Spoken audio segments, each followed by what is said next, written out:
Good afternoon. It is Tuesday, July 24th. It is 1:01 p.m. We are back in our regular work session regarding the Prince Creek Road safety with Andrew and Scott discussion.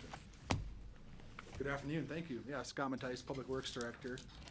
We're before you today to talk about some potential safety improvements for Prince Creek Road. Francie brought to our attention a while ago there was concerns with some speeds maybe, or other cycling activity, and then went to. Okay, let's get it a little closer. Okay. She's amplifying you. They do it all the time. I just move it back when they leave.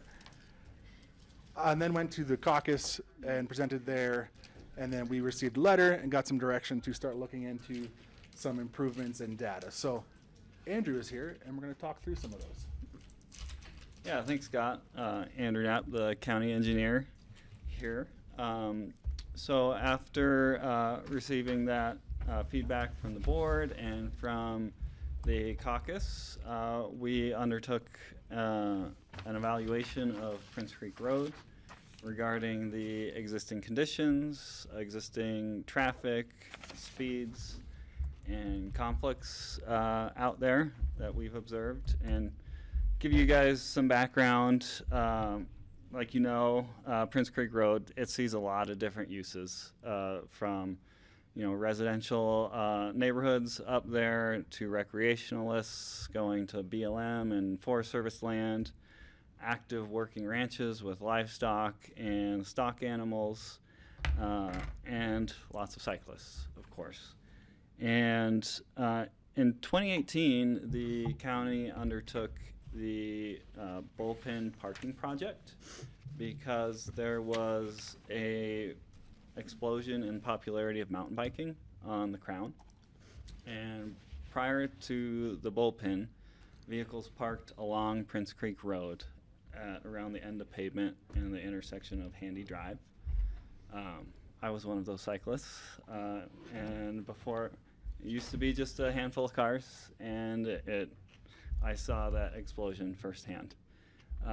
And so the county undertook a project in partnership with Open Space and Trails to construct the bullpen, which is about 1.7 miles from Highway 133.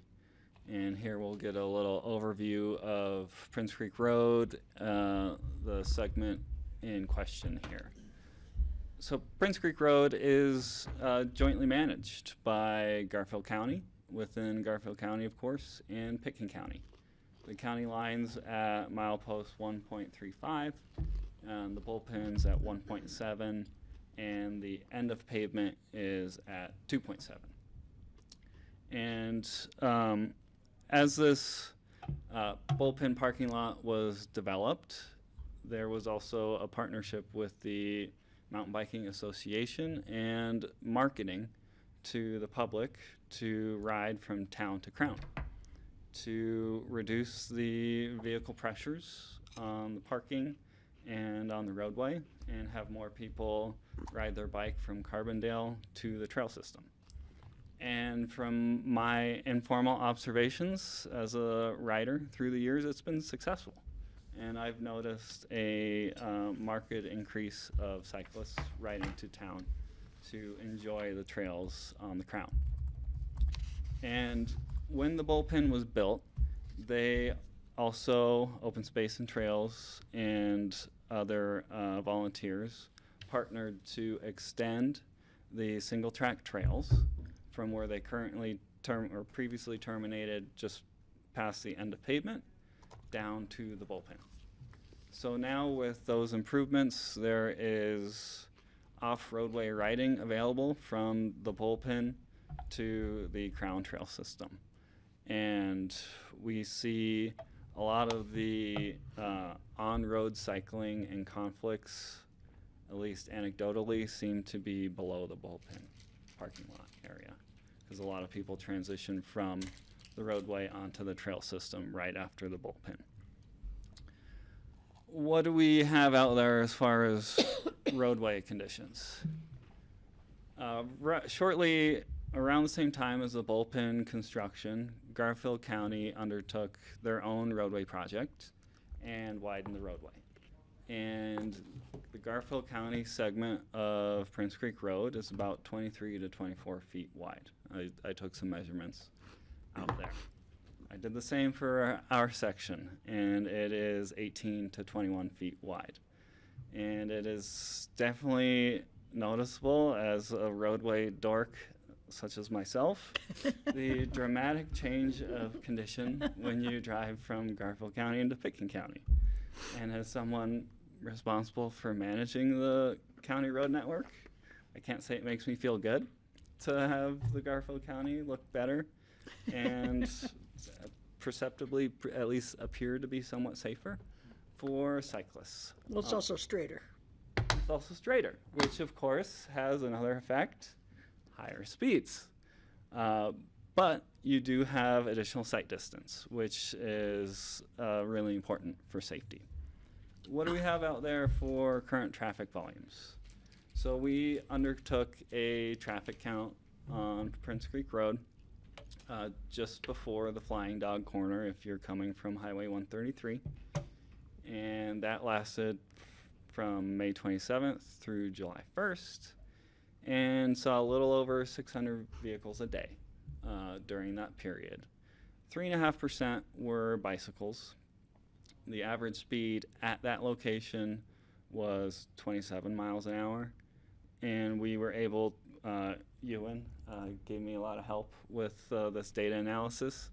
And he was able to tease out what the average speeds for bicycles were on that stretch to give you a point of comparison, and they came in at around 18 miles an hour. And it's worth noting that our count location is somewhat, the speeds are somewhat influenced by that Flying Dog Ranch corner. So we counted just before that corner if you're coming from 133. So some people may be slowing down for that corner or maybe coming out of that corner at slightly slower speeds. But there is no reduced speed posted around that corner. So they're only doing that purely for comfort's sake. So we wanted to give you an illustration. Before you go on, Sure. I'm so sorry. Can we Absolutely. back up to the speed register? Yeah. So what were some of the outlying speeds that were recorded? The highs and the lows? Yeah, I don't really care about the lows, God bless them. So I don't have the entirety of the data set here with me. I can give you some percentile speeds. So the 5th percentile speed, so 5% of vehicles were driving 16 miles an hour or slower out there. Now that's probably influenced by our cyclists Or farm trucks or or something. farm trucks or whatever. Our 90 percentile speed was 33 at this location. So that means we have 10% of vehicles going faster than that. And our 85th percentile speed, which is frequently used for setting speed limits, it was 31. But we don't know how much faster. It's just like a range. It doesn't say some cars were going 40, some were going 50. It just says more than 33 or. I can tell you that we have a breakdown here for vehicles going over 50. And How many do you think? one. 2. So there You were know 2. who they, and we know who they are. Not there. Somewhere else on the road, maybe. Okay, thank you. So, but between 33 and 50, I couldn't tell you how many cars without diving deeper into that data. No worries. Thank you. But yeah, Faster than you yet. good question. What? No one has gone faster than you yet. I don't go fast on this road. Other places. But the speed limit is 35. The speed limit is 35 currently. Yeah. So just to illustrate the differences between our roadway segments, we did a little photo shoot out there and illustrated passing conditions of a vehicle passing a cyclist in Garfield County and in Pitkin County. And that is, that's how it looked. Ewan, again, was helping me with this project. He was our model cyclist, doing a great job, and Romany was driving the vehicle. Tell him to stay out of the middle of the road. As we like to remind people, giving 3 feet of passing distance around a cyclist is critical for everyone's safety, and that does allow you to cross the double yellow. Some people, a lot of more tourists that are from out of the area, seem to be shy to cross the double yellow sometimes around cyclists, but it is encouraged to pass safely, of course, if there's no traffic approaching from the opposite direction. And some of the most... Which is hard to tell there. It can be with limited sight distance. And some of the more dangerous maneuvers I've personally witnessed are when a motorist wants to pass a cyclist when there's an oncoming cyclist in the opposite travel lane. And it appears as though you have enough space, and you might, but it's a high speed differential, and it's hard to meet that 3-foot separation from both opposing cyclists if they're not right on that edge of pavement in that location. So we thought this was a great illustration of just the different experiences for cyclists and vehicles on these segments. And the Pitkin County road surface looks much better than Garfield County in this photograph. Thanks, Patty. And our truck looks bigger. I can assure you it's the same truck. So I'm interested in the conclusions you're going to draw from all of this, and if they'll be in conflict with my own. Well, we have more questions than conclusions, I think. But, you know, to The recommendations. speak to the concerns, which are, you know, I've experienced some of these myself. We've identified some potential short-term interventions that we can do this year to potentially move the needle on the roadway, and some long-term thoughts that will require a lot more consideration around budget, around workload, around property acquisitions potentially that would be required. So in short term, we did the double yellow. It happened. It wasn't previously striped with a double yellow, kind of consistent with a lot of our rural roadways. But with the traffic we're seeing out there, and sometimes people struggle to properly estimate where the center of the roadway is and seemingly hog the road when you're approaching them in opposing traffic. I'm sure you've all experienced this. This really helps make sure people are staying in the roadway appropriately. But it does not truly address the conflicts with cyclists, and it does not significantly change speeds out there. You might think that the feeling of constraint of maybe having less roadway available might slow vehicles down, but then you also have the other side of the coin, where people feel more comfortable that they won't have an approaching vehicle take part of their lane. We do have data before and after that double yellow addition, and the speeds didn't really change much from what we saw within a rounding error. We also considered the addition of speed bumps to address some of our speeding outliers. Speed bumps are quite effective in reducing speeds at the speed bump, not so effective away from the speed bump. And in order to do our proper diligence, if you weren't aware, Garfield County plows Prince Creek Road within Pitkin County for us every winter. And we spoke to Garfield County and we said, hey, how would you feel about a new speed bump or two being added to Prince Creek Road?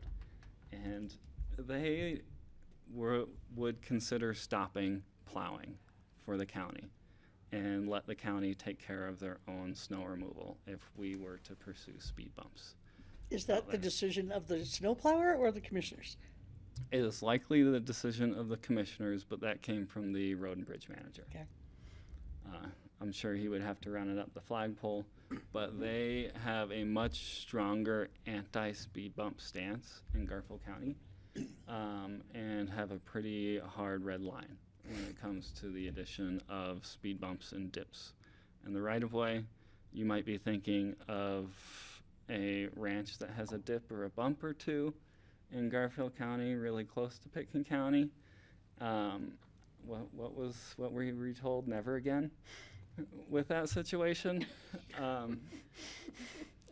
got half a speed bump out. I stopped at speed, and they were like, "We don't allow speed bumps in the county." And I was like, "Okay, well, we're considering." And then I mentioned it to them, but that's where they were at that point. That we don't do speed bumps, and then they brought up, "Yeah, never again," in terms of dips. Yes. Another reason to love Garfield County. Lots of reasons.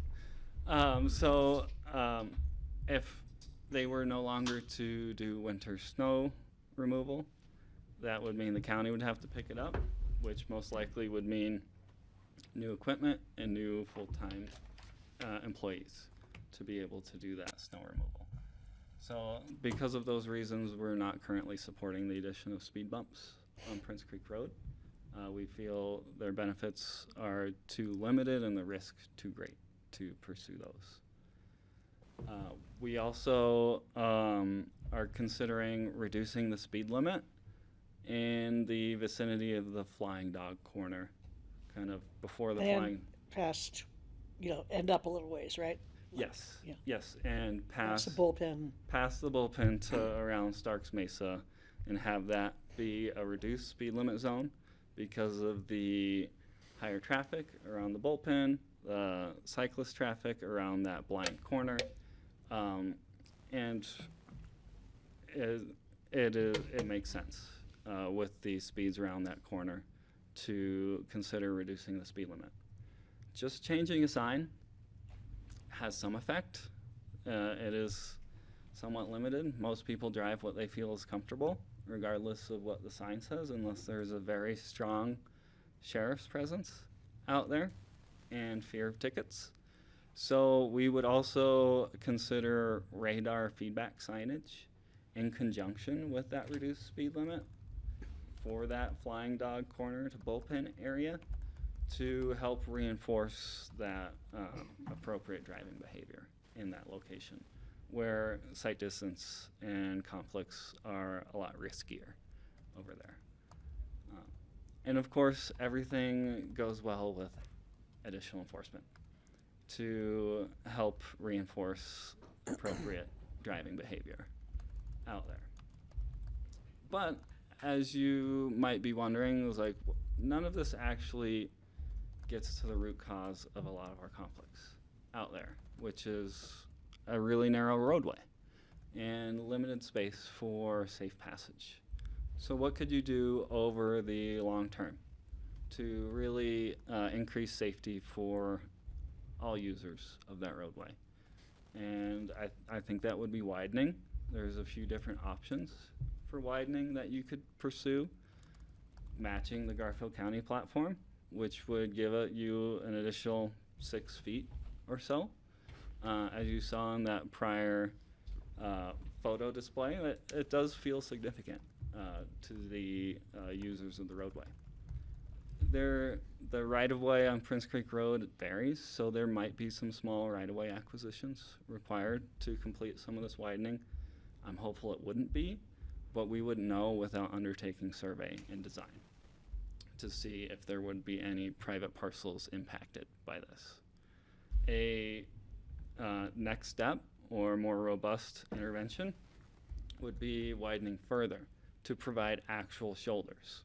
And what I mean by shoulder is I mean you have the white fog line defining the edge of your lane, and then you have additional pavement width available for cyclists or walkers or ranch traffic potentially to utilize that additional space over there. And then, of course, the gold-plated solution would be separated path construction. Would be maybe less impactful than full shoulder widening, because you could do some creative things where you're putting that path, changing the grade, maybe having it on a different level so you're not having to do as much wall building. This is all speculation without actually undergoing a survey and design and getting into this level of detail. So there's a lot of decisions to be made if you wanted to pursue long-term interventions, as far as what are your limits? Are you going from Highway 133 to the bullpen? Are you going from the county line to the end of pavement? Any combination in between? And what kind of partnership are we looking at with other agencies like Garfield County? If we wanted to carry a separated path all the way to 133, that would of course impact Garfield County and would require their permission and partnership to move that forward. I tested the waters on where they might be, and I was told no dollars, but potential support for those kinds of In other words, improvements. thank you very much for building this. That's the standard answer, housing. Yes. So that's kind of the lay of the land for some of these improvements. And just to kind of summarize, we can do a variety of short-term things that will have some effect on it, and we can likely manage those budgetary impacts for this calendar year. And wanted to open the floor here for some feedback and discussion of the board on what the board thought about some of the short-term things we discussed. And did we miss something? Thank you so much. I always enjoy listening to you, Andrew. Thanks, Francie. I really appreciate the thoroughness with which you've approached this issue. I don't think anybody up there considered widening the road. Or we did consider a bike path when OST put in the parking lot. And there was this assumption that the Turnbulls wouldn't give approval to cross their property, but in fact, that wasn't true. So that was too bad that we missed that opportunity. But I do think a bike path possibly from the county line wouldn't be bad, because we do have more room in Garfield to pass the bikes, although they tend to ride 3 or 4 abreast. But I think pretty much the people who drive the road and the bicyclists have reached a sort of a détente level of living together. And we appreciate the people who ride from town instead of driving up, but this is way more complicated than throwing in some temporary road, what are they called? Bumpers, what are they called? Speed bumps? Yeah, speed bumps, thank you. Completely lost my vocabulary there. We thought, it would take 2 hours for guys to go out there, put some temporary speed bumps down, and it would really slow people down. Like at the C.R.S. campus, the speed bumps there are incredibly effective. You just don't fly over them. Or on Midland, for instance. And Midland is in Garfield County, and they have lots of speed bumps there. So just saying, like about 6 along Midland. That section is managed by the city of Glenwood. Oh, who are considerably more cooperative. Yes. Well, I'm really sorry that Garfield County responded that way, because all of this is way more expensive than putting down some speed bumps. And I told Scott I sort of have to reluctantly agree that I think the yellow lines have improved the situation a little bit. I know for myself, I pay much more attention to where I am on the road when the double yellow lines are there. If you drive without any lines at all, you might be almost anywhere on the road if you're looking at scenery or whatever. This definitely sort of keeps you in your lane, so to speak. So as much as I didn't like it when I first saw it, because it takes away the country feel of the road, I do think it has had an effect, and I really appreciate that. I don't think we could attain rights at Flying Dog to widen the road and stuff. I mean, maybe we could. I'd be a tough sell with Richard, I think. And I don't know about the people who bought Turnbull's place, but I guess that's Garfield. But I don't know. I guess we could just try and see if the yellow lines work, because maybe changing the speed at the corner and past Stark Mesa, maybe to that corner beyond Stark Mesa, with those little lights, those things, it might make people aware that, hey, this is different here. Slow down, even if you're already going only like 35. It might make people more aware that there's a lot of stuff going on here. So from somebody who lives there and as a commissioner, I think that's probably the most affordable way to approach this, in addition to the striping you've already done. And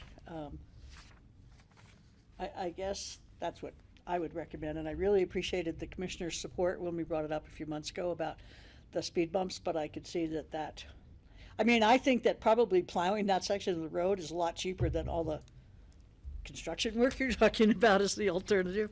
But it seems kind of silly to go have a snowplow come all the way from Public Works out to there to plow a couple miles of road, not even 2 miles, I don't think. Whatever. DJ's run some numbers if you'd like to hear from him. For the snowplow? No, I believe you. Hiring new employees and everything, that's silly. And, you know, that the problem's not, well, we don't have the ranch complications in the winter so much, but anyway, I like your suggestion of the signs. And I also appreciated your comment that they might take away a little bit of the rural feel, but not as much as an accident would. So what are you thinking for the speed, like 25 or It something? would be 25 around that corner. And the next and one. past the bullpen. Yeah. I don't know. What do you guys think? Commissioner Clapper. I think they should reduce the speed, do speed limits, and just see if the sheriffs can do some random intermittent, enforcement up there when the new speed limits go in. I can't believe I'm losing my voice. The other, I have to add, when you talk about radar feedback, is that the temper, the one that's movable? It wouldn't be a permanent flashing. We have both. And so how I envisioned was with the permanent radar feedback signs, similar to what we have at Woody Creek or on Brush Creek Road. And those have the added benefit of also collecting data. They also thank you if you're going the speed limit. Yeah, they do. And you should thank DJ for that. He's the creative mastermind behind our fun messaging on those signs. Yeah, I would support that. I think that does make a difference. I think the yellow lines is a good idea, just to keep people in their lane. But my other concern would be, we have to keep in mind that we're going to hear from other neighborhoods now. And so we're going to have budgetary impacts throughout the county, not just on Prince Creek. Because if we do it there, we need to be looking at other areas where they want to do the same. Well, if it makes it safer, it wouldn't be all bad. And just to your point, Patty, I used to have a running list of all the calls from concerned residents about certain roadway segments that they thought people were speeding excessively on. Turned into a game of blackout bingo, where basically got every road in the county identified for speed concerns. Blackout. So it could encourage proliferation of these requests. It seems like some would rise to the top of priority. Everyone will complain about their road, but some priorities emerge. I want to thank you for, I think the sign on Brush Creek Road has been great. And I notice you got it so if it smiles if you're under 35, it kind of frowns a little bit if you're 36 or something, and then it goes to slow down or something after that. Yeah, I find myself just trying to hit that sweet spot. I think that would be worth trying down in that location. I'm wondering if there are any other traffic calming measures that I wish you guys could be more creative with, like just make the double yellow lines go into like a squiggle or something, you know, or something, traffic calming measures. There may be other traffic calming measures that you've probably studied and found that didn't work, but I still want to try them. But widening it is really a bad idea, in my opinion. Me too. Only because people like me go faster, I think, you know, and Francie. But not on her road. I think that's, Only in the Garfield County part of my road. yeah, I think. Because it's wider. Closing remarks. Is it the highest priority is my question. That was my last part of that was, is this at the top of the list of priorities before Francie brought it to you? I think because of the bullpen. I can speak to that. The answer is no.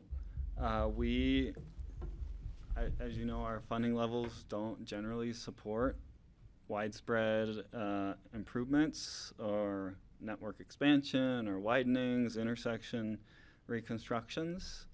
I'm trying to keep our head above water and maintain our roadway conditions and our structures out there. Somehow we keep finding more structures the county owns to maintain.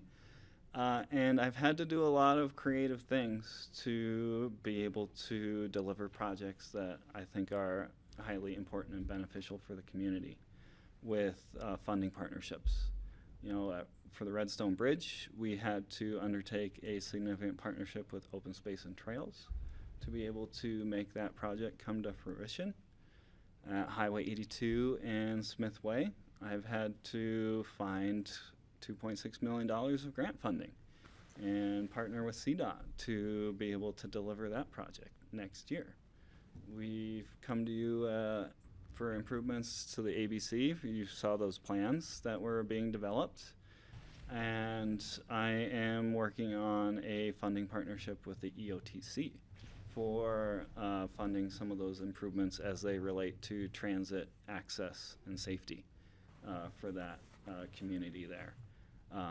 So sometimes I feel like a professional beggar trying to find money to make these projects go. And it's something I'll keep trying to do because somehow I'm passionate about this stuff and think it's important. So keep trying to, make these improvements for the community. Commissioner Mann, closing comment. Ted had some. I think the moving around the speed monitor works. I think it identifies an issue. It wouldn't be put there. I think community sees that and they say, oh, someone's obviously thinking we're driving too fast. So I do like that, even if these things are incremental. You could always consider a decommissioned police car like they have in Twin Lakes. It's really effective. It We, is. we talked about it at the Redstone You Bridge. did, an old county truck, just put a little single red light out there and a mannequin. I mean, I appreciate the work you put into this. I think we all learned a lot on what's realistic. Why can't you just use temporary speed bumps like the city uses for like the Aspen Ped bikeways? Does that not work in this case? We have had quite the sordid history with temporary speed bumps. Okay.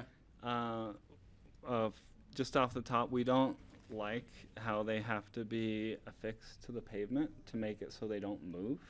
You have to drill and anchor them into our pavement, which is going to accelerate that deterioration. Okay. But we have also seen some members of the community relocate the temporary speed bumps. In Redstone in particular, they were deposited in the Crystal River. So we're not enthusiastic about those temporary speed bumps for those reasons. They seem to last in the West End, but different people there, I suppose. Yeah, you have a lot more eyeballs Yeah, interesting. on Okay. things out there, right? And it's these more rural contexts people can feel. No, a that's little helpful. bolder. Scott and Andrew, closing comments. One last thing, just for the board's awareness, we have $400,000 programmed for a chip seal. On For what? A chip seal on Prince Creek Road in 2031. So that is Forward to it. pavement management to basically keep what we have glued together on our limited budgets. Thanks. We used to get some serious potholes up there, but now that the ditches don't run as much water. Prince Creek doesn't run as much water. It's been a while. I just want to check in. You all are clear on the direction and next steps. So what I heard from the board is there is general support for the radar feedback sign and the reduced speed around Flying Dog and the bullpen. Not any support for widening at this time. I'd like to include the curve after Stark Mesa. Curve after On- Stark Mesa as yeah. well? We'll take a look Because at the that. people coming down from Handy Drive, they come around that corner and come upon the bullpen really fast. Yep, So, that's a good point. We'll pay close attention to where these signs are located so speeds are reduced by the time we want them to be. thank you so much. Thank you both for everything you've done with this. Really appreciate it. One more clarifying, sorry. I heard temporary from Ted. Are we talking temporary or permanent speed radar signs? Oh, Because temporary, we could do the signage on those 2 locations, speed limit signs. But speed radar, we could put a temporary that's put out for the summer or moved around. The permanents are fixed on posts concrete to the ground and stay there for As long as we want. forever. So just some clarity on that. I think we should try the temporary and see what kind of effect it has before we commit to permanent. I think we don't have any temporaries available until the Redstone Bridge reopens. Well, that's only 2 weeks. That's some Maybe 3 or 4, we'll see. Okay. So we're okay with the temporaries Yeah. when they become available when Redstone Bridge is open? Yeah. And then if those seem to be effective and people like them, we can consider a permanent radar feedback installation. And then at some point in the future, we may want to revisit matching the platform of Garfield County so it doesn't look so jarring when you're leaving Garfield That's County. the issue right there. Entering It's the Pitkin aesthetic. County. It's a calming device. It's not just aesthetic, right? Because, there is a experience difference, but appreciate the feedback. We should just drive smaller trucks and solve the problem. Or maybe they should just make their roads smaller to match ours. Bike path in if you- Now that's an ask for Garfield County. Thank you for your time. Put a speed bump Room on for a it, bike path. Thank you, guys. entering Pitkin County with a speed bump. Thank you all. Thank you, gentlemen. Do you have the blackout bingo card though, Andrew? Because that's what That ended up in the circular file, Kara. What was it? the blackout bingo Blackout card. bingo. We got calls from everybody about These it. guys aren't gonna be anywhere near as fun as you were. We're talking asphalt, bitumen asphalt. Yellow lines here. Do you need one more? Oh, yeah, you know what else?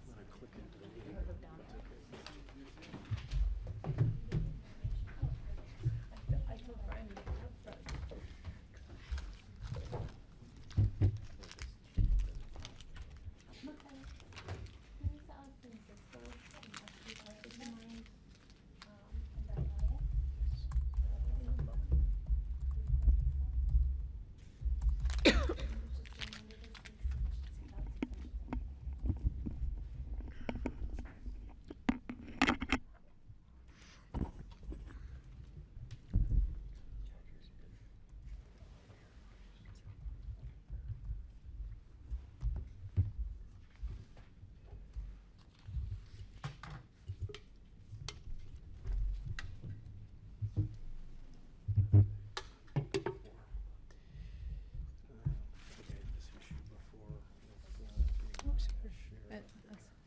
Jeffrey, do you want us to get started? I'm just waiting for PowerPoint. It's gonna be, instead of waiting for Godot, it's gonna be called waiting for PowerPoint. We're ready when you are, I can introduce it. please. Okay. Well, thank you, Commissioners. Diane Jackson, Airport Director. I have accompanied by Liz and Brian and Jason with Racondo. We're going to bring before you a parking discussion to open up today. Generally, we come to you annually with a rates and charges discussion, which include landing fees, terminal rents, other things. We have not brought back parking rates to you to discuss. The last increase that we had was in 2019, and we'll kind of dig into some of the history of that, where we are on current rates, et cetera. So I might hand it over to Brian and then kind of close it out for you, if that's okay. Perfect. Good afternoon, Commissioners. Again, Brian Elliott with the consulting firm of Recondo and Associates. We're very pleased to be here this afternoon. Joining me, who's going to do the heavy lifting, is Jason Apt. But a little bit about the background of our discussion today with you. As Diane indicated, we would like to give an overview of the historical rate structure of the parking rates at the airport. Offer for your consideration as background information a peer airport benchmarking analysis which compares and contrasts various rates charged at other airports. We've compiled historical parking revenue and transactional data and performed an analysis of those data over the past several years. We have offered in this presentation and will offer some ideas or considerations for the board to weigh as alternatives going forward if it chooses to increase rates. SP Plus has produced a parking analysis of employees and their use of the lots at the airport, and we've incorporated that analysis in this discussion. And then leave time for your questions and obtain any direction and next steps. And if I may, before you get started, Brian, just as a reminder, SP Plus is our new parking manager with the new parking equipment at the airport.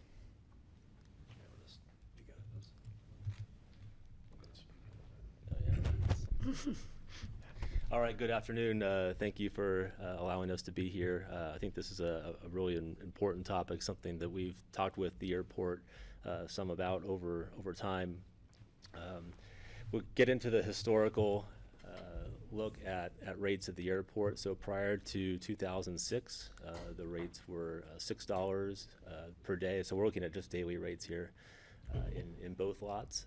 In 2006, the bear lot, the short-term lot, was raised to $10, and the elk lot was actually reduced $1 to $5. I can't really hear you very well. I even have my hearing aids on. No, you did. If you could just speak a little Project louder. up a little bit. Oh, all right. Yeah. Oh, okay. No problem. All right, is this better? So pre-2006, $6 for both lots. In 2006, the short-term lot was raised to $10, and the long-term lot was reduced to $5.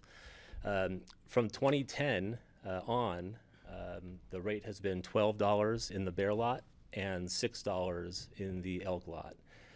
In 2019, there was a resolution to do some changes to the parking, kind of the fee structure. The daily rates remained the same. There was the introduction of a tiered, kind of a tiered system where, depending on the number of hours that you're parked at the lot, you'll be charged a different rate. And so there was some reasons why this tiered rate was introduced. One, the lots were filling to capacity, and so it was a way of kind of controlling that mix of supply and demand. Obviously, passenger activity growth, non-passenger commuters using the lot, so trying to dissuade some non-airport users from using those lots. And then the rates had just generally been lower historically than nearby parking options, namely downtown. So on the right side here, you can see the current rate structure. So it's $12 a day max for the bear lot, $6 max per day in the elk lot. I think the main takeaway here, 2010 to current, 16 years is a long time not to raise the overall rates at the airport. What is that $40 thing on there? The pre-12 hour We called it max? the surge rate. What?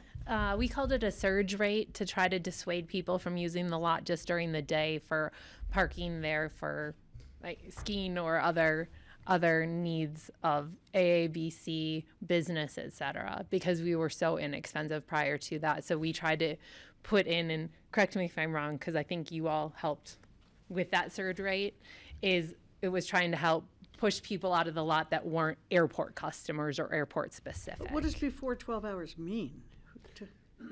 So the moment the ticket is lifted from the ticket spitter, the clock starts. Yeah, So if the car enters the lot at .000 and then 12 hours later it departs, the fee is $40. Okay, and the notion of that was to again try to dissuade non-airport users from using the airport, because as a public entity owning an airport, the objective is first and foremost to provide parking for your customers, for the airline customers that use the airport.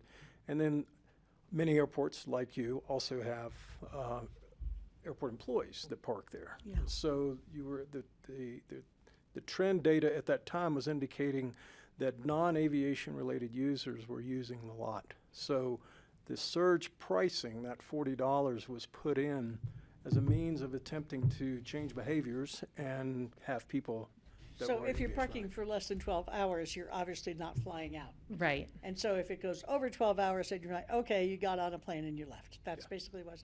By the way, it's really nice to see you in person, Brian. Good to see Can you. Can I ask, just to follow up on that, is the $40 an additional charge, or is that the maximum you would pay for a 12-hour visit? Max. Okay, so it would be $72 if you just didn't have that, correct? Yeah. Okay, so it's a discount. And then after 12 hours max, there's a $12 charge. No, Is that per the hour? Daily, $6. no, I'm sorry. Yeah. The daily max is $12. Correct. That means if you stay 24 hours in the lot, the most you'll be assessed for that 24 hours right now is $12. Right. So So or there's if an you stay- economic benefit to staying longer beyond 12 hours. And again, that was derived based on the notion that people fly out and will stay more than 1 day, 2 days, et cetera. Right. That's pretty confusing for the way it's presented, because it doesn't. I didn't understand these it at all. Yeah, it's hard for me I'm still having trouble with it, sorry. And I think part of that too with that 12 hours was a lot of people utilize a lot for business over the ABC. So if they're there 4 hours doing something, they were coming back and getting a large benefit and not supplying the parking for the airport, which were the flying customers. So really that was to try to incentivize people to seek other options other than using the airport. Has it made a difference? I think this did at the time. However, I think our rates, and we'll kind of go through that, haven't necessarily kept up with the premium space of the airport. Correct. And we'll kind of dig into some of that detail to really better understand why the relook at rates beyond just the surge rate. So it's still less expensive to park at the airport and go skiing for 6 hours than it is to try and come into Aspen Or and park. Highlands? Or Highlands. Well, it's also worth mentioning that the max park in town is only 4. Right. So some people come in and they don't want to deal, contractors come in and they have a downtown building project and they don't want to deal with having to shuffle cars around. So they're doing the calculation in their head that there's a lot of factors. I don't think it's helpful that they have a max of 4 here. It still 4 pushes. hours? Yeah. In one parking place, in you one can move your parking car place. around. You can move your car around, yeah. Anyway. I can appreciate that a little bit as well, because we were finding cars, because our rates were inexpensive enough even on the daily that people were storing their cars at the airport.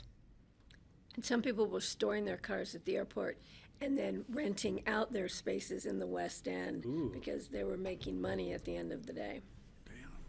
I think of that. $6 a day I is know. really cheap. Okay. Again, that rate has not changed in 16 years. Yeah. So.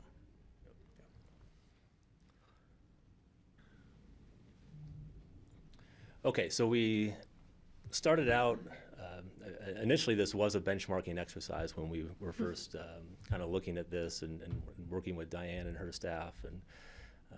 And so what we looked at, this is generally the same list of airports that I think, if you've seen other benchmarking surveys from the airport. This is generally the same list. Portland was added just because I know that you all have considered that as far as a terminal benchmark, as far as I guess it's the architect or designer. And so obviously we're not suggesting that Portland is a peer in terms of size or certainly parking revenue. Although you'll see here in just a minute that the actual parking rates are generally in line, if not lower than some of your peers. So what we're looking at here is mostly a mix of small and non-hub airports. And just for reference, you can see the in-plane passengers. Again, these are the passengers that are getting on a plane and departing the airport. That's an in-plane passenger. So that difference between 2024 and 2025. One thing to mention about this list, so these are predominantly origin destination airports, just as Aspen is, which is to say you're traveling out of that airport or traveling to that airport for a destination reason.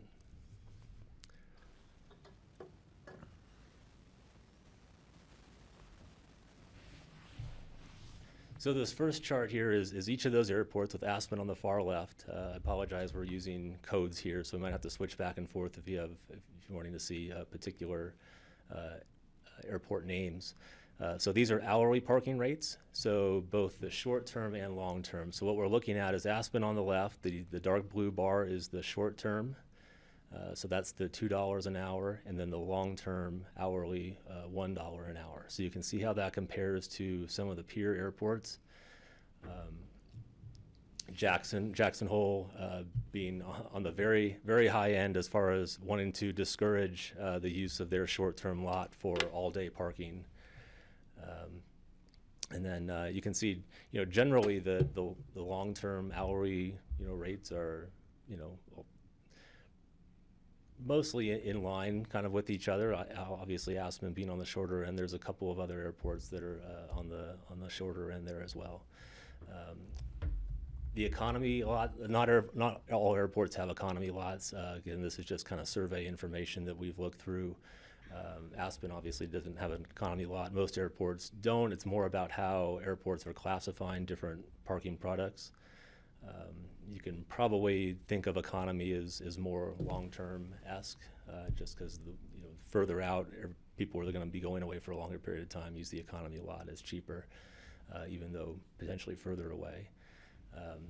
One thing to mention on this chart as well is the free period. So if you look at the yellow dot with the axis on the right side, that's the free period. So Aspen has a free period of 30 minutes.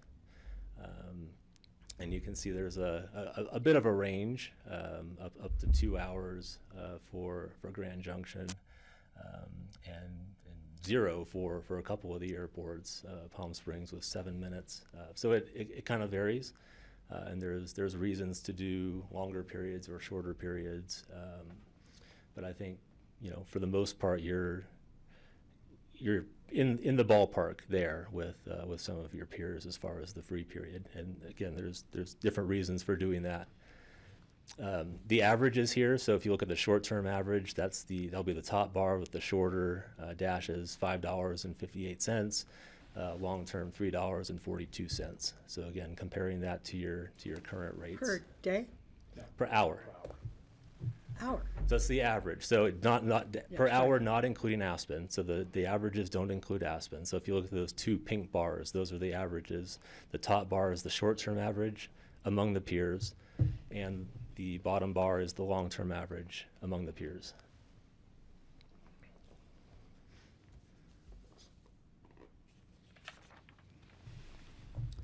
Switching now to the maximum. Nice transition. Yeah, Wow. let's try that again. There we go. Let's try that again. Maximum daily rates, okay. So here we're comparing the $6 and the $12 of Aspen. That's on the far left. So again, the outlier here is Jackson with the short term. The averages that are included here do not include Jackson. There's a footnote there that says if you include Jackson, it's over $27. just because it's an outlier and just something that they're doing to manage their lot. So again, looking at a short-term average of just over $21 and a long-term average of $18. And again, this is per day comparing to your 6 and 12. Why is it called short-term if it's more than a day? I don't quite get that. Like, what does that mean? Short-term is going to be, it's like your bear lot, right? Your short-term, it's closer to the terminal, right? More accessible for people that are. Okay, so it's called a short-term lot, Right. but if you stay for more than a day, that's what it costs. And Right, yes, this Okay, on a I get it. daily rate, yeah, and we were looking at the hourly rate before. Yeah, okay, I right? understand now. So, Yeah. I'd say generally most airports try to price it to encourage people. Right. If you're gone over a couple of days, it is not financially Yeah. Right. your 168 in best Denver. option to park in the short term, where ours tends to be low enough that people will still park in our short term lot for trips. Short-term lots generally have a lower number of spaces than your daily Yeah. lots, and it's a more premium product because it's right at the terminal building. It's designed for people to get in and out and pick up passengers or drop off passengers. So it's a little bit of a different pricing mechanism in terms of how it's approached. I think, may I? I think it's interesting that Jackson is so high for their short-term main, because what would you do if you parked at the airport in Jackson? It's 45 minutes to the ski area, and how far is it from town? There's no bus service, so why would you park at the Jackson Hole Airport? To do what? We're not sure what the motivation is behind a rate at that level, other than that's the maximum daily, daily rate. So it would, pricing it at that level would certainly dissuade, I think, customers from using it for a longer period of time than just to go in and pick someone up or drop them off. You're So I about to think, miss your plane. So you park in the short-term lot, but you're going away for 2 days. yeah, That's why people go there. that's true. And then it's worth it to you. $200? Well, and I think that you'll find too, like us when we took with TSA regulations, that people couldn't park at the curb anymore to go in. They're probably trying to do the same, is leave enough spaces in their short-term lot to encourage people to stay away from their curb, go in, get their passengers, and leave. Well, they also, they fund their own airport through their rental cars and their parking. So that's how, because they own their parking lot, they own their rental cars. So that's a big revenue source for the Jackson Airport. I always park at close-in parking at Denver, at the economy lot, even though it's $18 a day, because then I can just walk to the terminal, and you don't have to get home after dark and go to that Pikes Peak lot out there that looks like it's out of a horror movie. That's probably an Scary out there. economy lot. I suspect we have to be Lucifer bused looking too. down at Yeah. you. I use the private You're gonna parking make lots. suggestions here shortly. I don't We wanna are. jump ahead, but I'm looking at I'm intrigued and I keep thinking, We're going well, to give you options to talk Yeah, about, and we're yeah. happy to answer those questions and really discuss after Okay. the presentation of where we see things.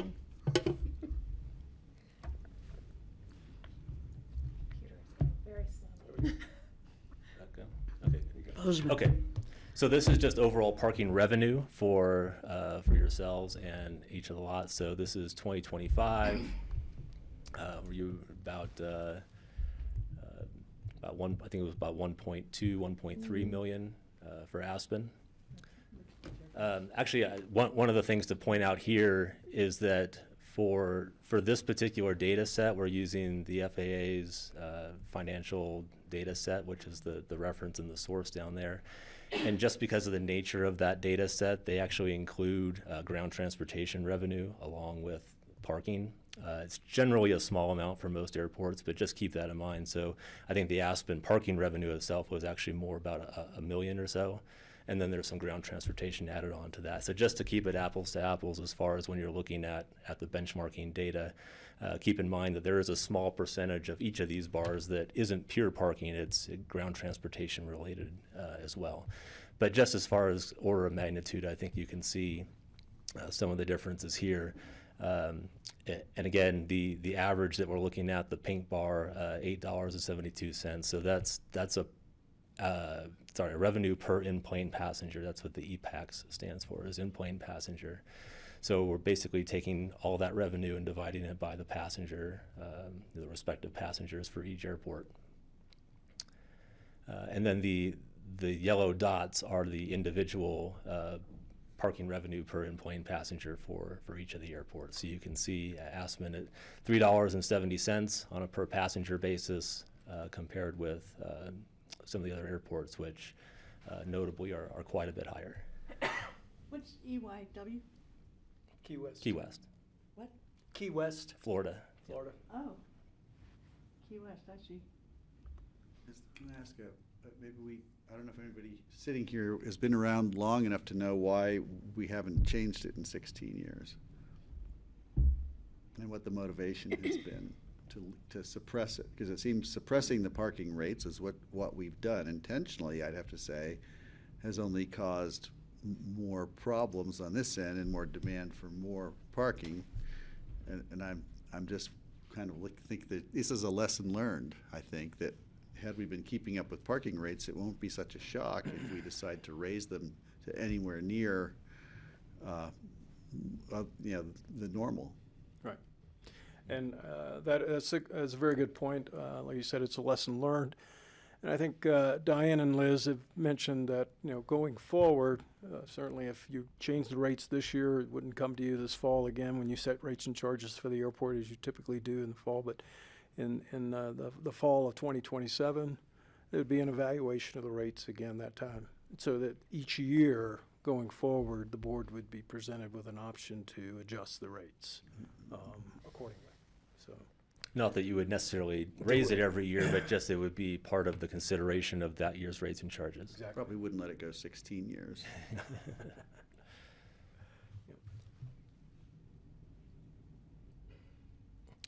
Okay, the next series of charts here, this is really just for reference purposes, based on the transaction and revenue data we've received from both the airport and the parking operator. So first, the overall parking revenue. So the dashed lines on top. Now this is just, sorry to make sure this is just for Aspen. We're not benchmarking anymore. It's just Aspen. So the dashed bars along the top are the annual revenues for 2023, 24, and 25. 26 we have data through June. So you can see the individual lines on there. That's the solid color lines. So see, 2024 is kind of the high water mark, followed by 2023. And then 2026 might be a little bit hard to see, but it is the kind of the lower green bar there. You'll see the kind of the low point in April, May. That's when you've done your runway maintenance, and so you don't have passengers for a period of time, or parking availability. So. Jason, if I may, Yeah. just recall in 2026, we closed the lots completely to do the project too. So you'll see that extra dip in May that we had no revenue coming in during our closure, really. I don't understand the line that is representing the monthly income goes above the annual income for 1 month. So would you explain this Yeah, again? it's a different scale. So if you look at the right-hand Oh, on the axis right scale. side. I got it. Yeah. Thank you. I didn't realize the right-hand side had that scale on it. No, I apologize for not explaining that.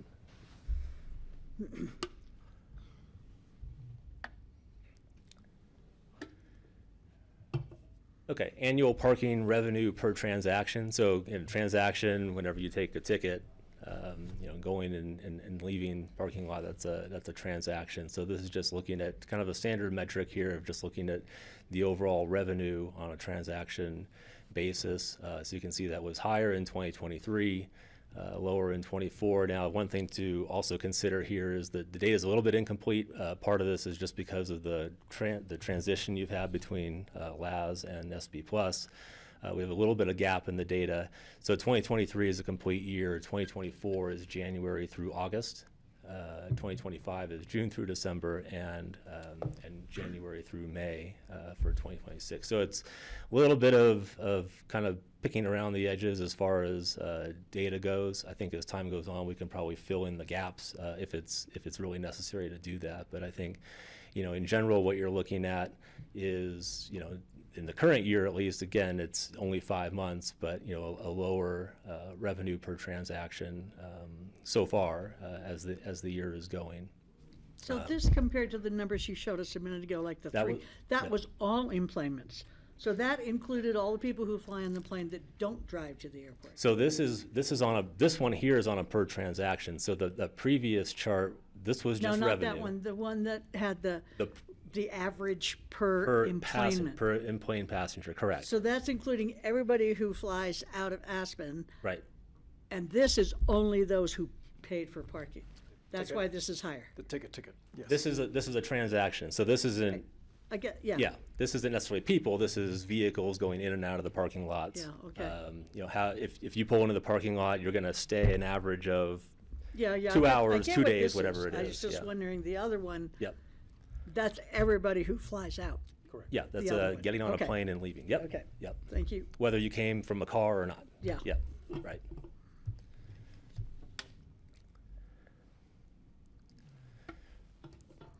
So then this is the parking revenue on a in-plane passenger basis. So the 225, that's where you are as of June.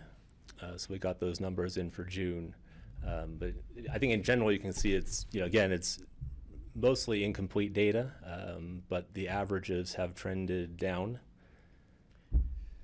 And there's, a footnote to this is, bear in mind as you're looking at this, and again, yes, rates have not been adjusted for 16 years. However, recall that your inventory of spaces is relatively fixed, or has been relatively fixed during this period. Your employments are going up, so it is natural that that will have some play on the data. But at the end of the day, you can see that overall that trend is moving down, and I think you'd rather see it going up. And while our income is going down, we've also hired a company and are paying them. So actually our income is going way down. All things remaining equal, yes, in a management contract, that's what occurs, is you pay a company to, a management fee to manage your parking operation for you, yes.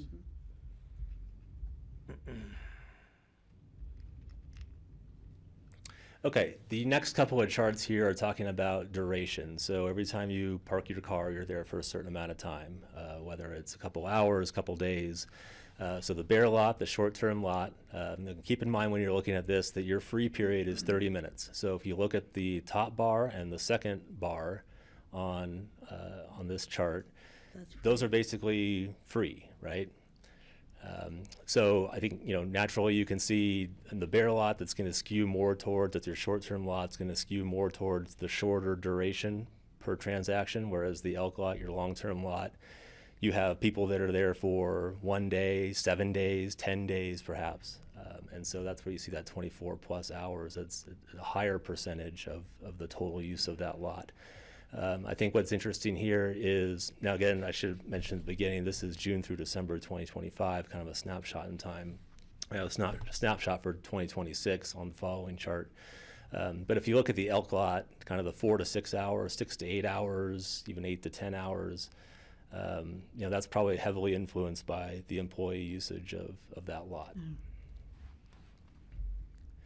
So then looking at the total, then you can see, you've got, well over 25% of the lots, being used for that under 30-minute time, which, there's no charge for that. And then intermixed in there too is going to be all the employees that also don't pay for parking. So employees are included in on the transaction information, even though they don't transact anything? Right, so they're basically free. a complementary, what they call a complementary transaction. So if you're there for 30 minutes or less, you're a complimentary transaction. But if you're an employee and you're there for 10 hours. 5 days or 10 hours, you're also a complimentary transaction. So this is a snapshot from January to May 2026. So again, similar kinds of trends, although you can see the buckets are a little bit different just because of the way that the parking operator has presented the data for this period of time. But you can see the kind of that 4 to 8 hour stretch in the elk lot. That's probably indicative of employee usage. So is it 24 hours plus in the bear lot? How much of that are employees free there as well?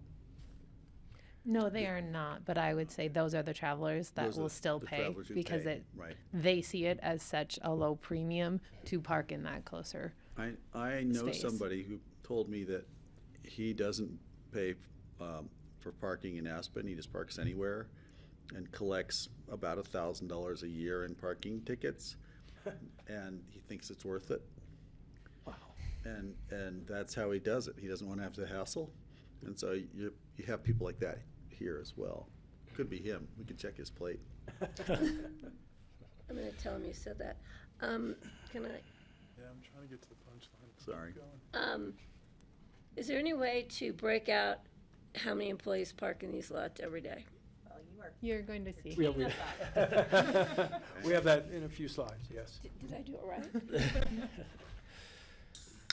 right? Okay, well, I do want to move on to this chart as well. I think this is telling as well. Again, so we're just looking at June through December of 2025 here. That was just kind of the most available data at the time to kind of look at this distinction between the complimentary visits. Again, complimentary is 30 minutes or less or employees versus the paid visits. So, looking at the total, 65% of your transactions are complimentary.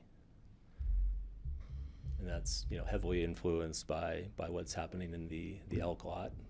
Primarily, I would venture to guess with employees.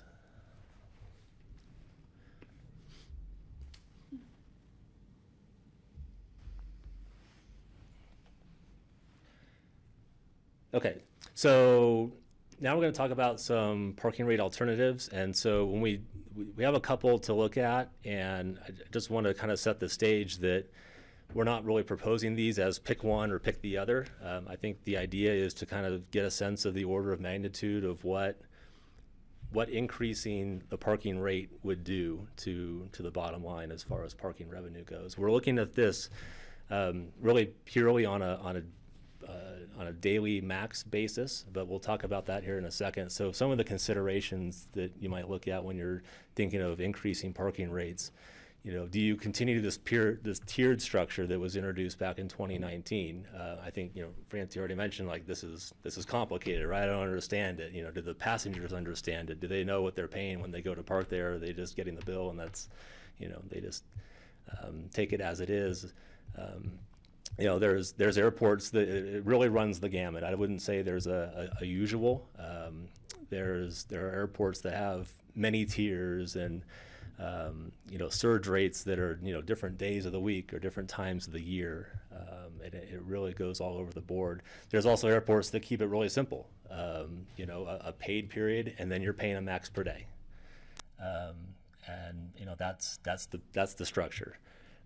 There's reasons to do either one from a kind of a lot management standpoint. Depends on what you're trying to do. Are you, do you have a good product and you're just trying to get revenue, or do you have limited capacity and you're trying to, manage that capacity?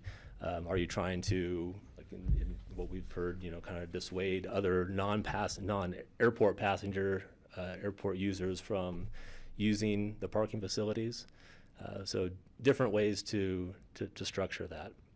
Again, the surge or peak, period pricing, does that continue to make sense? Especially if you're going to raise rates, does it make sense to have a certain period of time where you're going to, have the rates even higher, or is an overall higher rate enough to kind of control the parking behavior that you're trying to control?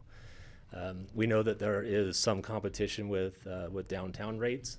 You know, the parking garage downtown at $15 a day. I know residents can pay less than that, but is that, you know, a consideration that you might want to look at in terms of, you know, make sure the airport has premium parking for passengers at the airport, you know, make sure it's premium so that you're not getting other people using the airport for that.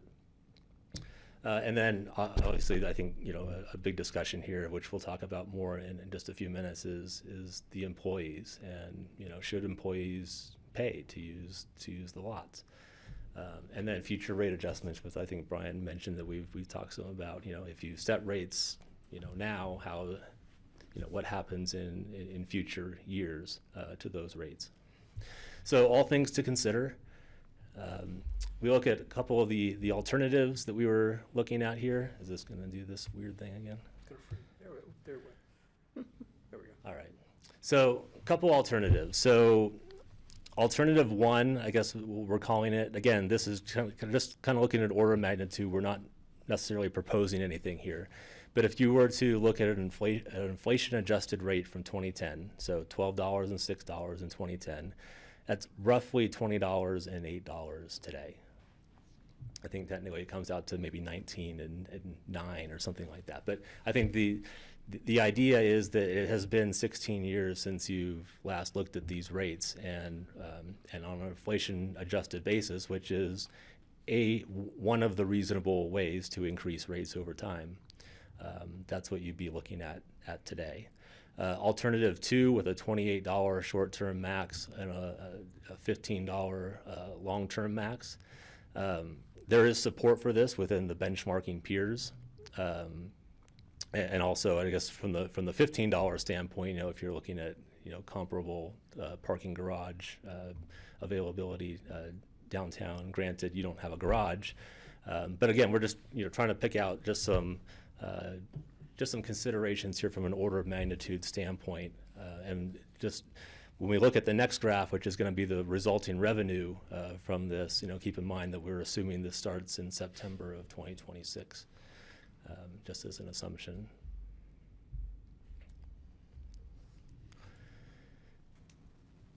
So from a revenue comparison, the dark blue bottom line, that's the projection based on current rates. 2027 is, of course, when you're going to be closing down the airfield, essentially closing down the airport for the runway reconstruction. So there's only a handful of months of actual parking activity, so that's why the dip in 2027. But in general, you can see, you know, about $1 million today, and, you know, as Brian mentioned, you have a very static, you know, very fixed supply currently, obviously with potential airport projects down the line that could change. The availability of parking can and probably will, you know, change. But if we're just looking at what you have today, based on these increased rates and current rates, this is what we're looking at. So you can see that, you know, obviously at the high end, if you're doing, you know, the 28 and what did I say it was? 28 and 15, you know, over $3 million a year. That would be, you know, pretty significant. I think one of the things to consider is, you know, if you are kind of beholden to the benchmarking and really knowing where you stand in this, it's not necessarily just the sheer amount of revenue or the parking rate itself, but also that average. So if you look on that table there, you'll see the revenue per in-plane passenger, that metric again.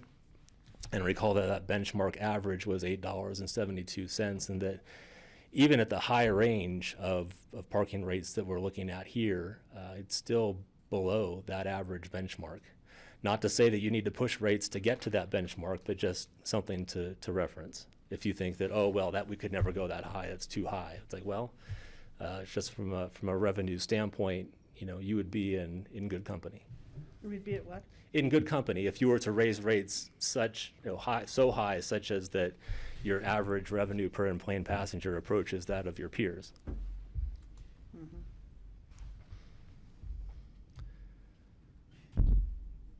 How are we doing on time? I don't want to.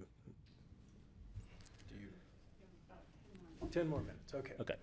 Well, just Before we discuss? Can I, I was going to ask a question before if we're switching to employee rates, Yeah. because I think that's a worthwhile conversation. Mm-hmm.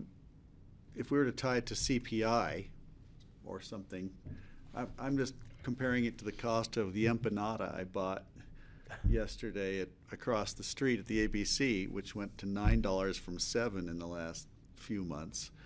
And I just thought, everything else is going crazy with inflation, and it seems like we're trying really hard to suppress parking rates artificially, or maybe why are we trying so hard to suppress the cost to park? I think in all fairness, over the past several years, the board has taken, and along with staff, have taken the initiative to increase the fee structure, the rate structure for a number of its concession agreements at the airport. FBO, rental car was just renegotiated, food and beverage several years ago. And so I think it's another prime kind of fruit on the tree that Something makes we have sense to to look look at right now. And then to say, going Yeah. forward, let's do this on a more systematic basis than Right. waiting 16 years. Just looking at the way inflation has been going lately, Yeah, exactly. this seems so egregiously reasonable. Can we quickly fly through employees so we can have a broader discussion? Sure. Yeah, and I've had the screen up for a minute or so here. I think the story with the employees is, and we saw it with the complimentary visits, right? That the employees are apparently a very large percentage of the use of particularly the elk lot. And so this is data from October of 2025 to June of 2026 that SB Plus has put together. So I think, the 73% of the elk lot transactions, being employee related, I think seems extraordinary. The usage of the elk lot in general, 17% of the use each day, being employees. I think one of the major things that, Diane and her staff have noticed from an operational standpoint is that, right when you have the kind of the coming and going of employees in the middle of the day, that's, based on flight schedules, that's when you have passengers coming and going too. And so it really creates this kind of pinch point of the lot of, perhaps you have, otherwise paid passenger parking transactions that can't get into the lot just because there's so much coming and going with employees during that time as well.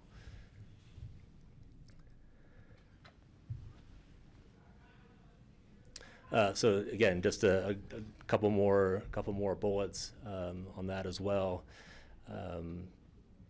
So I won't belabor this, but I think everyone understands, kind of the situation, right? You have a limited supply, you have free parking for employees, and they're, taking up a lot of the lot that you could otherwise be using for paid parking, which kind of gets us at the punchline here, which took a good time to freeze on me, but we'll try it again.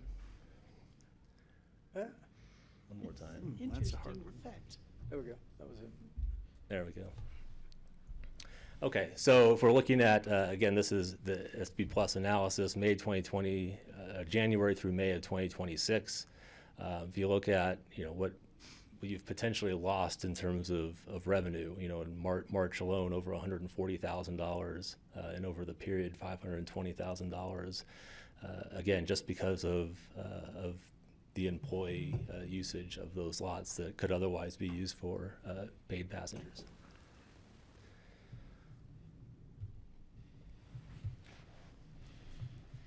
So kind of end with a couple of decision points for your consideration. I think there's really two main things to look at here. The parking increase overall, and then along with that, obviously, how much to raise it to, when does it become effective, what are the future adjustments like? Do you keep that tiered system? Do you increase all the rates in the tier? Do you leave some of them alone? Do you get rid of the tiers? Do you modify the tiers? Just things to consider there. And then the employee parking. What do you do with the employees? Do they park off-site? Do you charge them for use of the lots at the airport? If you do charge them, are they paying the same rate as everyone else? Are they paying a discounted rate?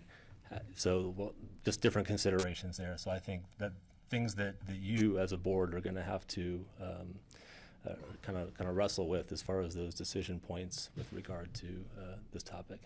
Yeah, Francie. Why couldn't we charge the airlines for their employee parking? Why do we have to charge the employees? So it's interesting you say that because it could be that way. And I don't want to identify, but one of our 3 carriers does have something in their employment agreements with their employees that they will pay for employee parking. So it's kind of a structure set up with their employment union with their employer. But that is definitely something you could look at to say, airlines, you want this many parking passes. As we've kind of discussed in the past, that's also, you know, an out of the box idea of saying each carrier, you get this many parking passes. And after that, it's a way to control how many we have of parking spaces that are given to employees. I mean, they could pay like a yearly rate, and we could rope off a section. These are your employees' parking spaces. You pay us, I don't know, $500,000 a year for this or whatever. And when it's full, it's full. Yeah, I don't know, something like that. Just a thought, because charging the employees that's a tough decision to make, you know, and I'll remind the board that all employees who work for Pitkin County here in Aspen pay for parking or they take the bus. Any employee it's who works only the airport employees who have a pass? I mean, the airlines employees? So we have airline, TSA, and our food concessionaires that do that. I can't quite hear you. The food concessionaires, airlines, and TSA. So Not Pitkin County employees. But Pitkin County employees pay for their parking.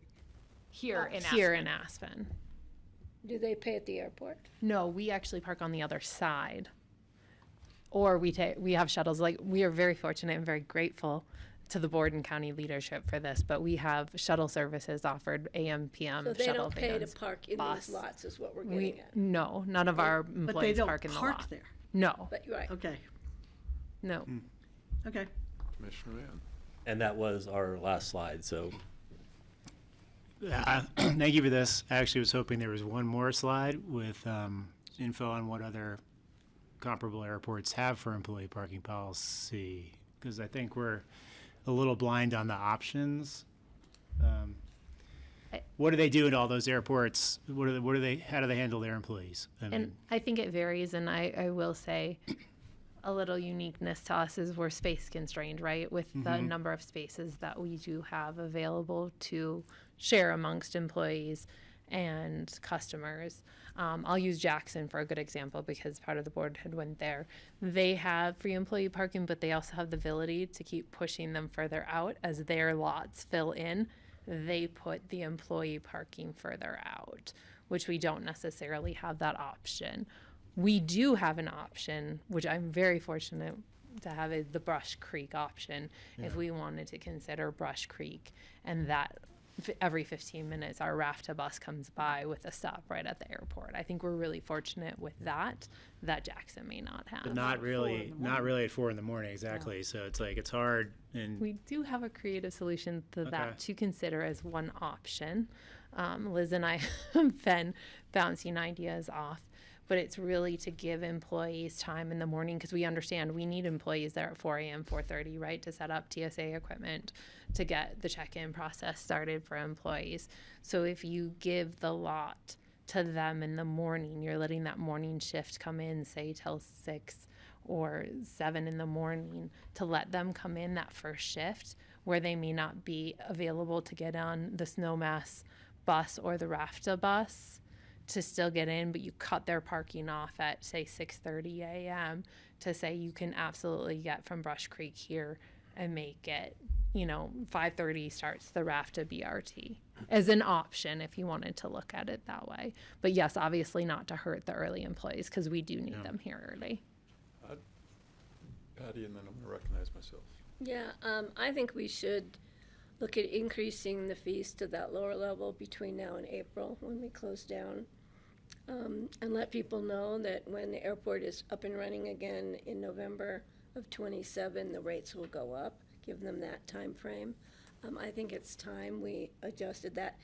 And it's not a matter of we need money to pay for the airport, it's because we haven't done this in 16 years, and it's creating problems with people misusing parking at the airport. And we need to correct that so that our traveling public has a place to park when they cannot take mass transit or whatever to get to and from the airport.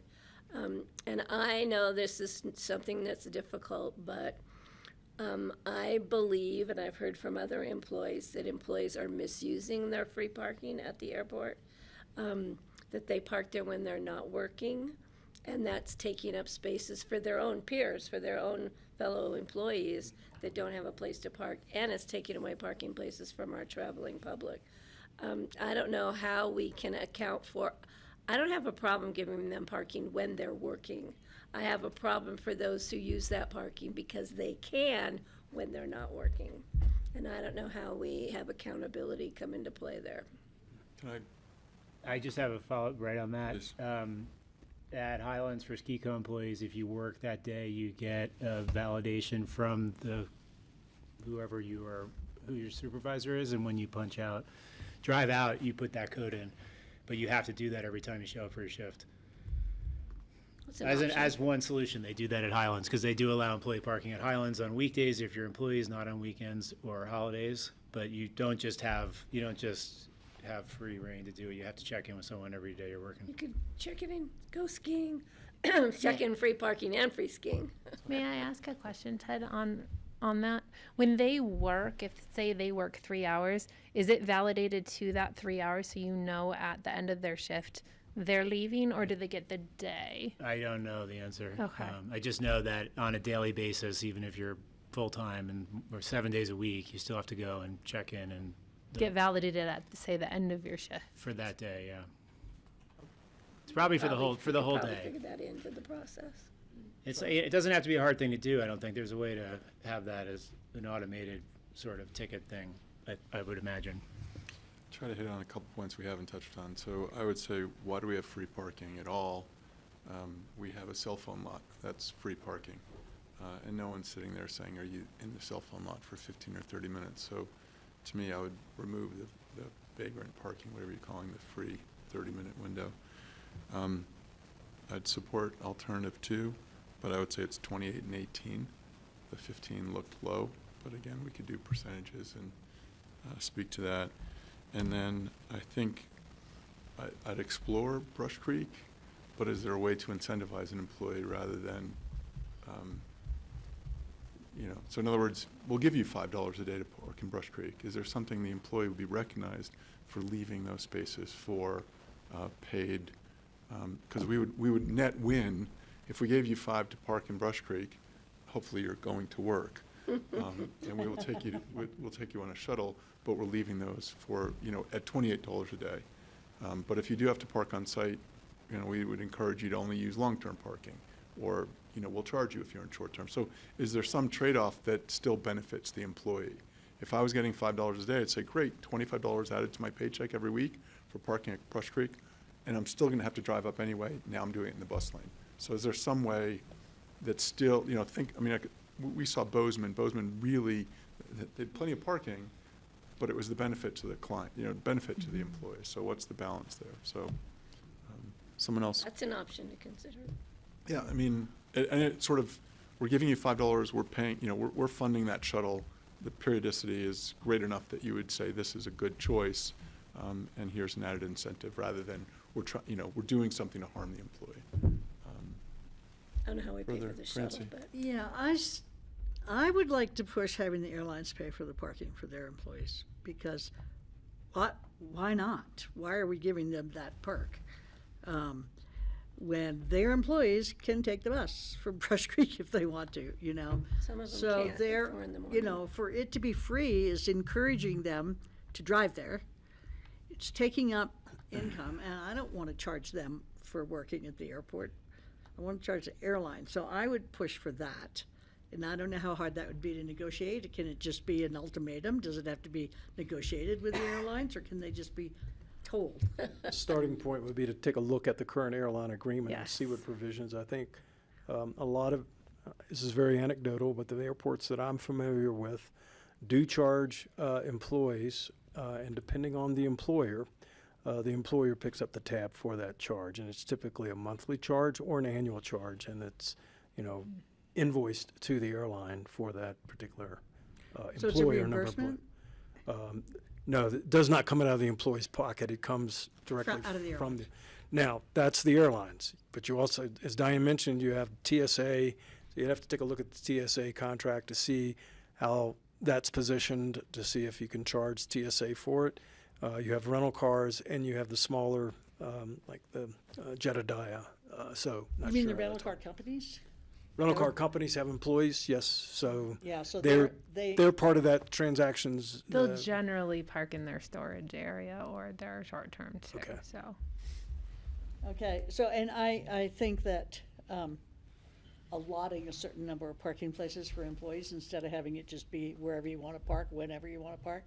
I think we take the back end of the elk lot or something like that, and it says employees only, and maybe it has a rope so you can only enter one way so people don't enter accidentally. I don't know how you do it physically, but I do think allotting a certain number of slots for employees and not letting them go wherever they want would be helpful. And in terms of the rates, it's an interesting idea to do the alternative 1 for this year and then alternative 2 when we reopen the airport. I think that's a pretty interesting, makes it easier for people to adjust to rather than, Gives them a heads up. yeah. I definitely think our rates are encouraging people to drive to the airport and park at the airport. I mean, they're, I think it's encouraging everybody to drive to the airport and park at the airport, whether Yeah. or not they're using the airport. that too, yeah. Brian and Jason, closing comments, anything we didn't touch on? No, I think what I've heard is you'd like us to further evaluate the notion of this stepped approach. I think I heard from 2 commissioners, alternative 1 this year, alternative 2 next year, and then have asked the board to look at these on an annual basis. And then on employees, do a little more digging in terms of what other airports' policies and procedures are for parking, and bring back some more information to you so you can make a decision on that. And if possible, maybe cordon off a part of the elk lot for employees. Can I, well, the problem with that is if it's not full with employees and we have passengers who can't park anywhere, they're gonna be looking at empty parking places and going, why are you reserving all those places for employees when they're not parking there and I don't have a place to park? That needs to be thought about. I think we need to find a way to track which employees are working and parking. Greg, closing Yeah, comment? I agree. I think tracking with the working, park while you're working makes sense. I want to maintain the possibility of keeping the free first half hour because often you're driving back to find your luggage that was delayed, and you don't want to have to drag it all the way out to the cell phone lot. So there does make sense to have a short-term free parking. I think if you're 30 minutes trying is- to deal with transactions or picking up lost luggage or. And a lot of airports do it for that reason, and it also reduces the congestion on the curb by having that 30 minutes free, is that theoretically you ought to be able to pick somebody up who's got their bag and go, yes, that's why you have the cell phone lot, but you also still have meters and greeters. If the that cell like phone to be- lot was closer, then, The cell yeah, phone that'd lot be the gets same full. thing, right? Okay. Thank you. Thank you. Brian, Jason, thank you. Diane, thank you. Thank you. Liz, Thank you. Great to see you again. Grassroots, grassroots, we're taking 7.5 minutes.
afternoon. It is Tuesday, July 14th. We are here to talk about the PTRF. Strong start. Good afternoon. It is Tuesday, July 14th, and we're well hydrated. We're triple fisted. We are here to talk about the property tax refund program, also known as the PTRP. Sure, we could call it that.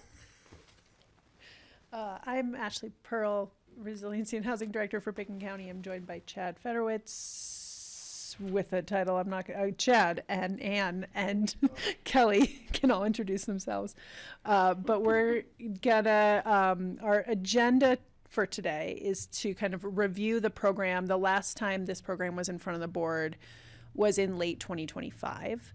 And it was all different staff aside from Ann, so bear with us today. This was a program originally started by Lindsay Maish and Sam Lander-Casper and has been administered by an outside consultant. So the four of us are doing the best we can to bring it back to you. When you did meet, when you did hear from Sam and Lindsay in late 2025, you directed staff to explore how we could ratchet down or phase out the program. So we're going to present some different options for the future of the program and then talk about next steps.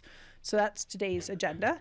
And Ann's going to tell us a little bit about the history that she can at least remember. And you get to say your title. You want me to say this? Okay, yes. Andrega's Chief Financial Administrative Officer. This was a program that we started in the summer of 2023 as a result of the large or significant increase in property valuations at the time. We saw a 70% increase in the valuations, and that resulted in a 27% countywide increase in property taxes. And as a result, this program was stepped up to assist those that were in more vulnerable populations. And at the time, we had it administered by an outside contractor. And a quick note, in your AIS or your memo, we had an 85% increase in property valuations. That was from a previous memo where we were only estimating, so apologies for the mistake. It was actually in a real realized 70% increase. Yeah, when it was initially, the program was initially started, the assessor was estimating 85% increase, but it ended up being 70. So in terms of those that were eligible for the program, they had to be non-APSHA homeowners. In other words, their homes weren't deed restricted. Their income needed to be under the 500% of FPL. And the rebate was calculated on a sliding scale based upon the income as a percentage below 500%. Obviously, you have to have had an increase in your property taxes in order for you to be eligible for a refund. And then rental incomes were not eligible. Yeah. No, if you are a renter in a house, you were not allowed to get a rebate for any percentage of the property tax that might have been passed on to you, which is different. We are going to talk today about the program that's specifically for low-income seniors, and that does allow renters. So just to kind of call out the two differences. And the maximum rebate was capped at $2,000. So this is just a overview of all, or actually in quite some detail of who the program served in 2025, but a total applicants of 111, of which 78 were senior applicants and then 33 were non-senior. In 2024, we had 112 approved applicants, and we gave out refunds of 132,456. 25, a couple more, were received. 111 were approved, and then a total refunds of 121,677. So the average rebate was 1,139 over those 2 years, and the administrative costs were about $10,000 to run the program.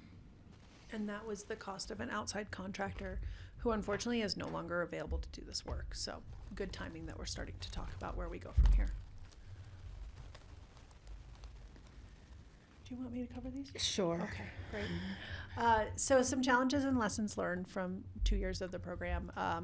We talked about the outside contractor who is no longer available being a challenge that we need to figure out if we move forward. How do we administer it?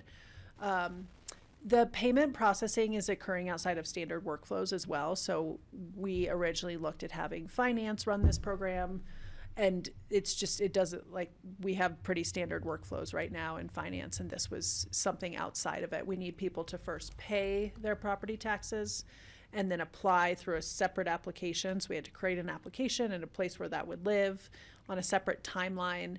And then that just increased staff time as well. And then we did notice too that the timing of the public communication was not aligned with the senior program. So if you're a community member, you would have heard about the low-income senior program at a different time of year than you would hear about this program, and I do think that caused some confusion. So those are just some challenges, some lessons learned. We also did note that the majority of applicants are already in the senior property tax relief program. So to go back to this chart, the senior applicants are 78 and the non-senior applicants are 33. So just kind of as a note there on the data. So leading into that, staff has started to think, you know, the board has asked for a phased out approach, or where do we go from here, knowing that property valuations have somewhat stabilized. So the need may not be as great, and then also knowing that we have the senior property tax program. So we are running somewhat duplicative programs to a certain extent. So Chad's just going to talk a little bit about the low-income senior program so that you know about this program that does exist, so we can kind of talk about the two programs in tandem as we move forward. Yeah, thank you. Chad Fedowitz, the manager of senior services. So just a very brief recap. The senior low-income property tax program has been around since 1992, and then many decades later, in 2022, we came to the board to update the parameters of eligibility, mainly around moving to about 250% of poverty to 400% of poverty. So you already see a little bit of difference between the previous program mentioned and the senior program. Some other notable differences is that the senior program has, since about 1995, been a partnership between Pitkin County, the Aspen School District, and the City of Aspen. It's all one application where eligible older adults will receive property tax relief from all three tax districts. So when we came to the board in 2022, I also went to the school district and the City of Aspen to make those adjustments. All three jurisdictions would need to have alignment to make changes to the senior program as currently written. And that has not been a challenge historically. Another difference is it does include renters being eligible and people that live within APSHA or deed restricted housing. That has always been a staple of the program from the creation of the program. And then just some data underneath there. Last 2 years, we've averaged about 80 applications. In 2024, just under $20,000 in total relief. In 2025, just over $16,000, with an average of that kind of just over $200 to $250 per client, stretching out. So it's a very well known program. I get calls throughout the year of when the program starts, which is usually in January, and tax season. And I think Ashley was right. There was some communication challenges of the timing of the senior program in relation to this other program, which myself and my team tried to handle the best we could, just as far as the timing difference. They kind of essentially work in different ways. Yeah. There's essentially the senior tax relief program stops taxes being billed to the seniors that are successful applicants, whereas what this property tax refund program requires them to pay. And then we are refunding a portion of that, and we're actually refunding their entire tax, or not the entire tax bill, but covering all the districts. So we could be refunding an awful lot more, obviously Snowmass or whatever fire districts or wherever they live. So we're paying the taxes on behalf of those other districts as well. Chad, can you speak to why the average here is 248, 213, and then the other one is the property tax relief program that we're talking about is over $1,000 as the average rebate, as the average amount? Is I that think because of some of it is the number of applicants, and I think the other piece is that the senior property tax relief program is based off of those 3 tax districts, and in our case is the county tax district, and what your property taxes are. For the senior program, it's a 50% flat relief based off of what you owe in those tax lines on your property tax statement. So it's not a blanket $2,000 or max, it's a percentage of what you would owe in those tax lines for each of the 3 participating tax districts. So the averages look a little bit different in comparison. And for any of the seniors in the last 2 years of the general program that applied, the difference was calculated between what they received from senior services and the remainder to equal $2,000 if eligible. Does the board have questions about how the senior program works, the relief program works, before we kind of move on to options? Seeing none. Okay. So looking ahead, when staff met with you at the end of 2025, you gave direction to explore phasing out the program. So while we've been thinking about how best to phase it out, one of the things that we would like to suggest is that with any phasing, whether it's a year-long phasing or 3 years of phasing, that we transition the administration of the program to better align with the low-income senior property tax program. So that would mean potentially having the timing better align, the messaging better align, and then have that administered by a team from senior services and finance. We had this wonderful consultant named Roxana who was able to dive into this program and got to know it really well. We're not suggesting hiring a new contractor, just because we would like to use some of the administrative support that we already have in staff already accepting applications for a similar program.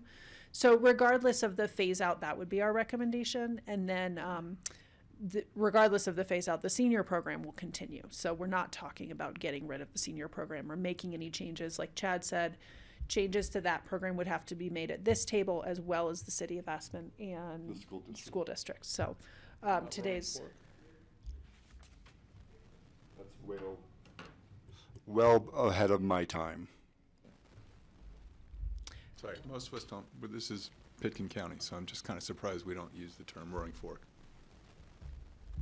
How was originally written back in 1995 was the Aspen School District.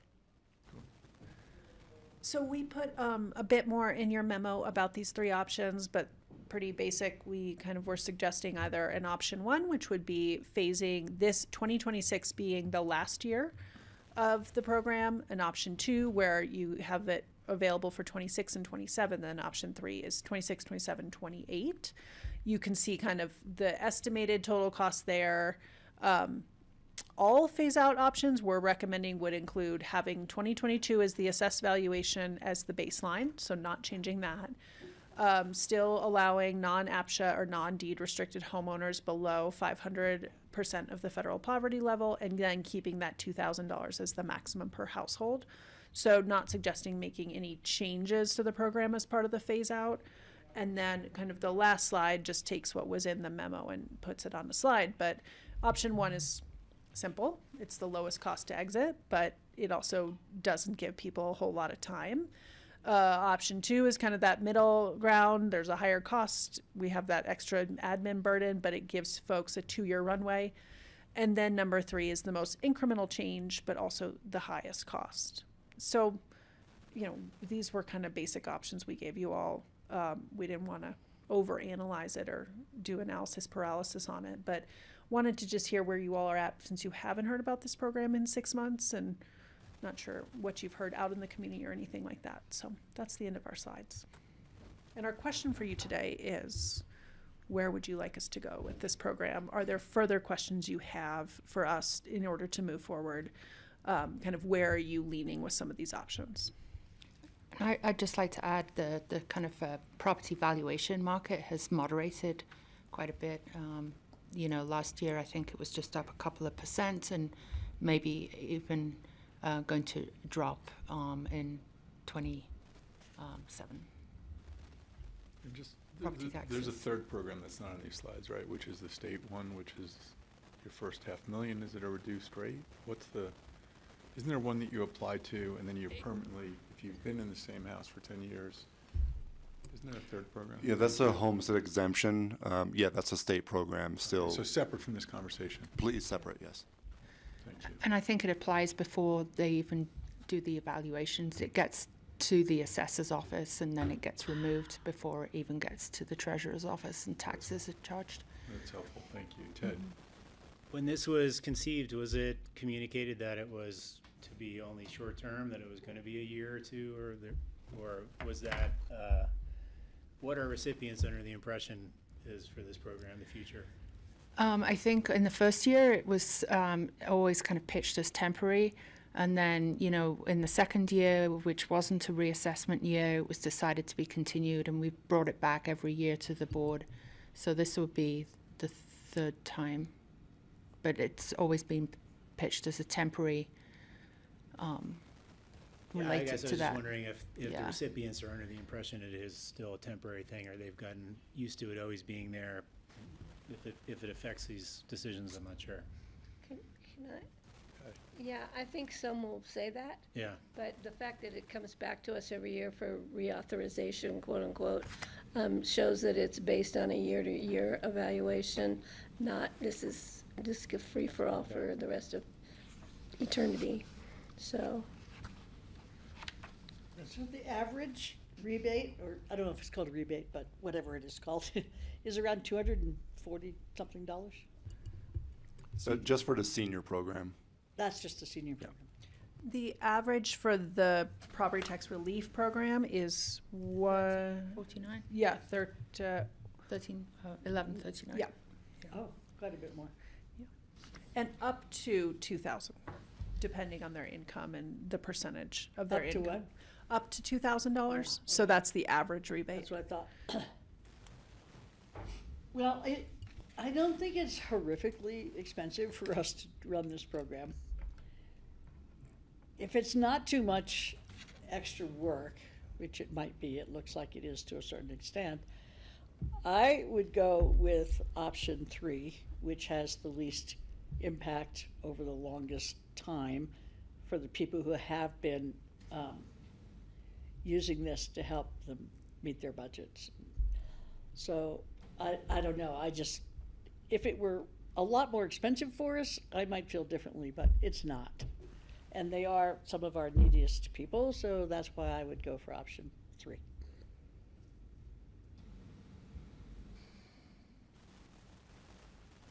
I could do 2 or 3. Phase it out over time. Yeah, rather than just, oh, by the way, it's 2026, it's done this year. That doesn't give anybody time to calculate. Well, this was created in response to a huge reevaluation, which shocked a lot of people, many people who would never qualify for these programs. I see our taxes increasing more. In fact, we're planning on proposing that soon. So I'm a little nervous about abandoning the rebate program, because I'm concerned that we're doing this on one hand, and we're also looking at increased taxes on the other, in the future. So I'm wondering if there should be some form of a rebate program ongoing that should possibly reach more people, because I think the senior program is too limiting. This program doesn't seem to be reaching an awful lot of people, but I know it makes a difference to the ones that get it. So I'm nervous about, abandoning this now and raising taxes later, because I see that coming. I don't remember, honestly, I don't remember the discussion to phase it out, and I apologize for that. Whether I was here or not, I just don't remember that and how we drew that conclusion. But you know, it's not getting easier for the people in this category and even hired ones to stay here. So I don't know who we're helping or who we're trying to help or we've decided we don't need to help. But I'm not sure it's the right direction to go right now for me. Phasing it out at all. Yeah, you know, we can discuss, you know, it's always been temporary. I never thought it was a permanent tax thing. So maybe my part of the discussion would be, you know, we never guaranteed this would go on forever. So why do we have to phase it out if it was never a guaranteed permanent thing? But I can also anticipate it going on longer, if that's not twisted logic. I don't know. That was very twisted logic. Not sure You where kind of you said ended up there. everything The point backwards is, we and may, forwards. we may continue to need this as taxes go up. If we're trying to solve a problem, the problem we're trying to solve, it hasn't gone away, is my argument. But we could look at it again in 3 years and say, We're gonna continue we it. want to restart it or something, you know? Or keep it at this level Just for leave the it next alone. 3 years. Maybe just leave it in place. I would also call out, you know, we did this because a lot of the property taxes are outside of Pitkin County's control too. So Right. also remember where we are potentially looking at increasing taxes, we have the ability at this same table to talk about not collecting that full level. So remember, you have two different levers of where you want to play, and I think when you as a board want to look at if you're going to not capture that full mill levy that year, that's going to have a much broader impact likely on folks during those property years than this, you know, this was a very targeted program for, you know, Right. that side of the bell curve. So how do the credits fit in on this? Is that, you're talking about the credits? If we did a credit? Yeah. Right, okay. Well, it's good to think about all of them. If we're trying to decide what we're gonna do in the long term, it might be something we wanna bring back. And to Kara's point, when the program was stood up, we were also at the same time trying to encourage other districts to That's right. give mill levy credits. And so this was, you know, kind of something else in addition to the mill levy credits not being quite as low as or high as we wanted. Because we did with open space and the library, Ambulance. ambulance. Yeah. I knew there was another one. I Library's should've already known that one. restricted, yeah. So I guess I'm fine with you know, I'll go with whatever people decide. Option 1, 2, or 3 all work for me.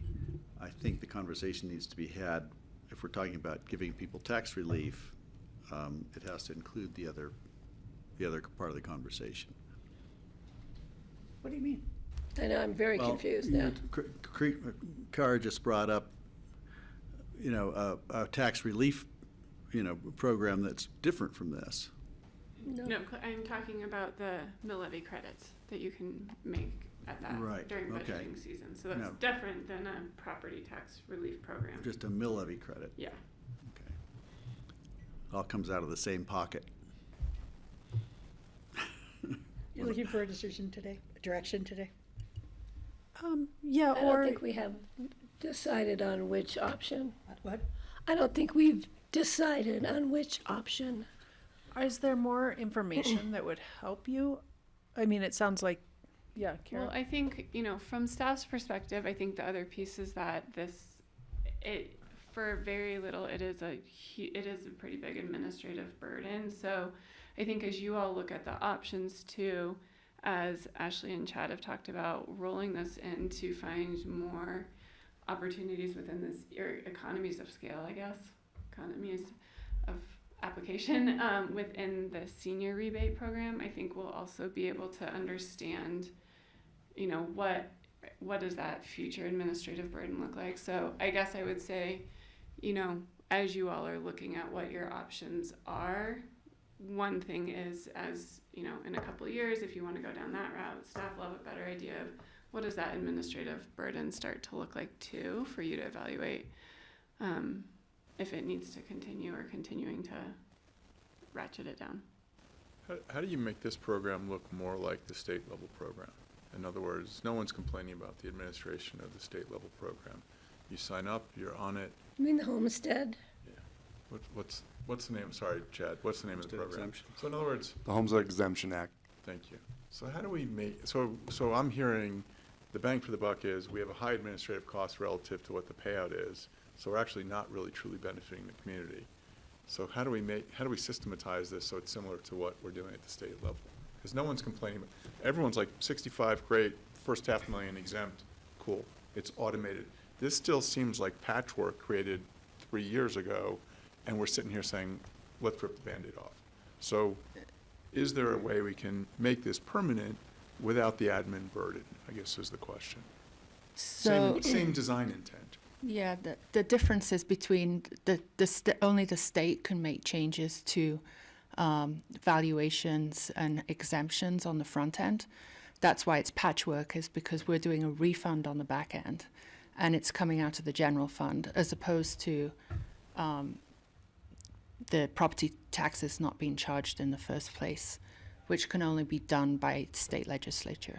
There's nothing we could do at the county. Not on the we- front Like, we end, want to no. mimic what the state, You, no, I'm just throwing, throwing it out there. If we have $180,000 in rebates and it's costing us $60,000 to process it, that's not a good Can't- process. I can't imagine it would cost us that much money to process. I think the other thing I would add to what Ann Saturation. said is that these programs are based off of income. Yeah. The Homestead Exemption Act is based off Based of on- property value assessed at time.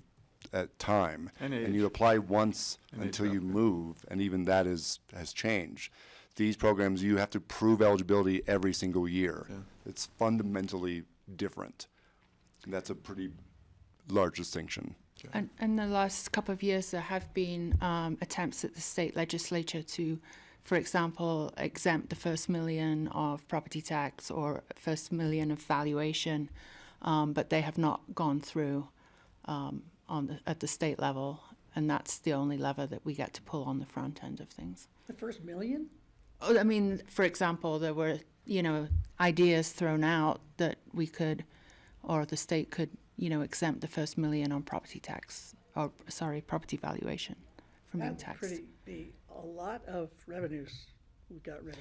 Right, so it's a double-edged sword, right? Because if you have it apply blanket and it comes on the front from the state, then you don't have any control either of your revenues. So on the back end, that looks although it's good, though. patchwork, you get to choose exactly who and how much.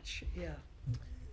One proposal, just to move us along, would be, it doesn't sound like any of you want to get rid of it today. It sounds like keeping it through 2026 is of interest. So I do think we still have some more time some more conversations to be had on staff to figure out how we can better align the senior program and this program. There are some pretty fundamental differences, and so I think if we could align those and maybe we tweak this program that we're talking about to be more aligned, maybe the administrative burden is less. I think that we would probably need to come back to you all because, like Chad said, the program he runs for the seniors applies to renters, applies to APSHA owners, is for 400% of poverty level, and is also only on the city school, Aspen School District and Pitkin County taxes, versus the relief program is relieving up to $2,000 of across your tax burden on behalf of those other tax districts. So School tax? well, we just say you qualify for up to $2,000 of a rebate because you've already paid your taxes. So we're essentially paying the taxes, Pitkin County's paying the taxes for the other districts. Oh, I see. Versus the senior program has got buy-in from the city and the Aspen School District to not charge those taxes. I see. So what I'm trying to say is quite a different administrative program. So I think what we could do to move it along is really evaluate what would it look like to try and align those programs better and see if that's still a program, run it in 2026 as it is, see if we can align them, and then come back to you and say, is this still a program when we align it that is worth running? If we have to align it so much that it loses a lot of impact, maybe it's not worth moving forward. We haven't fully assessed that, is what I'm saying, so that's just one thought. Francie and then Patty. If you are a senior and you're not in APSHA or whatever, it would behoove you to go to this program rather than the senior program, or can you do both? if you apply to the senior program, you automatically apply for the other program. So you get both. If you are underneath that $2,000 cap imposed by the So other you program. could get a $240 rebate and, The difference of $2,000 from the other program, correct. okay, thank you. And that's where the vast majority of, if you go back to this previous slide, said the vast majority of applicants were already senior applicants. Yes, I saw those numbers, but I didn't quite realize they were in both programs.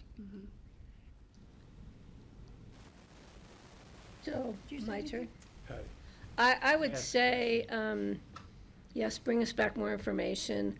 Let's continue the program as we are right now to 26 through 26. And then reevaluate if we want to extend it 2 more years or so to 28 would be right. Is that what the number is in here?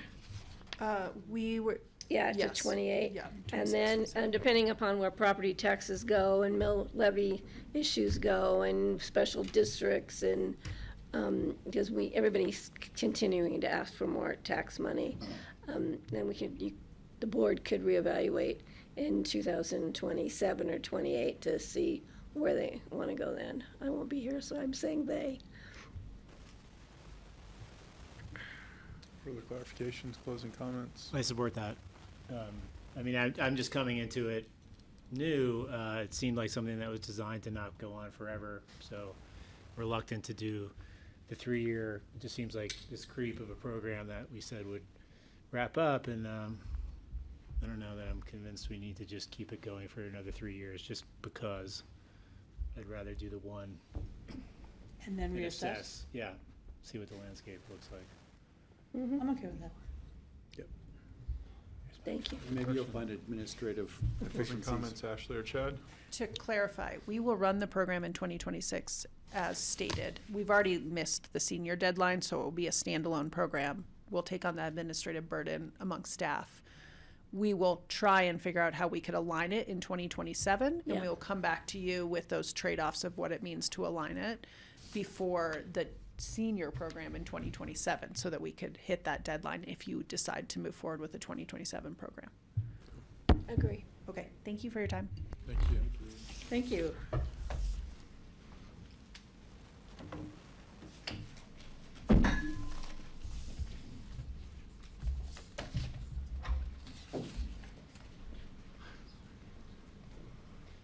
It's not a library, you guys. They were on to something. You could tell it's not a land use application. They're not like high-fiving in the hallway. Yeah. I will update, Spain beat France 2-0. What? I said Spain What? beat France. So- Spain beat France? Yeah. 2-0, so they'll play the winner of Argentina, England. I thought France was going in Argentina, favor. England is this evening, I think, and whoever wins that will play Spain on Saturday or Sunday. Well, do you know the first, We're taking them to the end. yeah, with Mac Allister, My favorite team lost. Norway? Mexico. Oh. And so did Canada and the US. US had help. Those are the only 3 games I've watched. Hi, Levi. Hello, board. Hi, Patty. Your voice is scratchy. Were you out at a rock concert? She was smoking back there. Oh. Just as well that one wasn't on the record. All right, good afternoon, board. Levi Borst, management analyst. I'm here today for hopefully a fairly concise discussion about what the board would like to submit to 2 of our member organizations, CCI and CCAT, in terms of our 2027 legislative submissions. As a quick context and scheduling note, legislative brainstorming has kind of been happening since we were still in last session, but during the interim, and that's where we are here today. And CCI's legislative submissions are due on Friday, and then CCAT's are due today. CCI's legislative issues discussion, the first of many, is a week from Friday on the 24th. And then CCAT will discuss all these submissions at the summer retreat, July 30, 31 in Steamboat. Who's going to that? Are you going? I know that I'm going to that, as Jeffrey. Okay. And CCI's Mountain District meeting is August 20th in Lake County. I haven't heard any more details on location or time or anything, but that's the tentative plan. And then steering committee meetings start September 18th with CCI, where we'll really get into haggling which are the priorities for CCI. Just as a reminder, previous CCI submissions, last year we did sustainable aviation fuel tax incentives and the real estate transfer fee. And I'll never miss an opportunity to talk about 1089, but sustainable aviation fuel tax incentive was included in that tax Christmas tree bill last session, so I'm still happy about that. And then the real estate transfer fee, I have these 3 years listed. Patty, you can remind me how many decades back it goes. This is just I have a 3-ring binder to give you in just a couple weeks.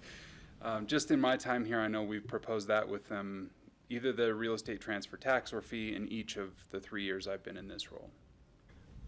And last year, we didn't get a second on our motion to make the real estate transfer fee a level 2 priority with CCI when it came to vote. So we had a first and then we had crickets. So a big part of that, I think, was the governor's veto promise. And so our next governor hasn't made the same promise. We could get into that here in just a second.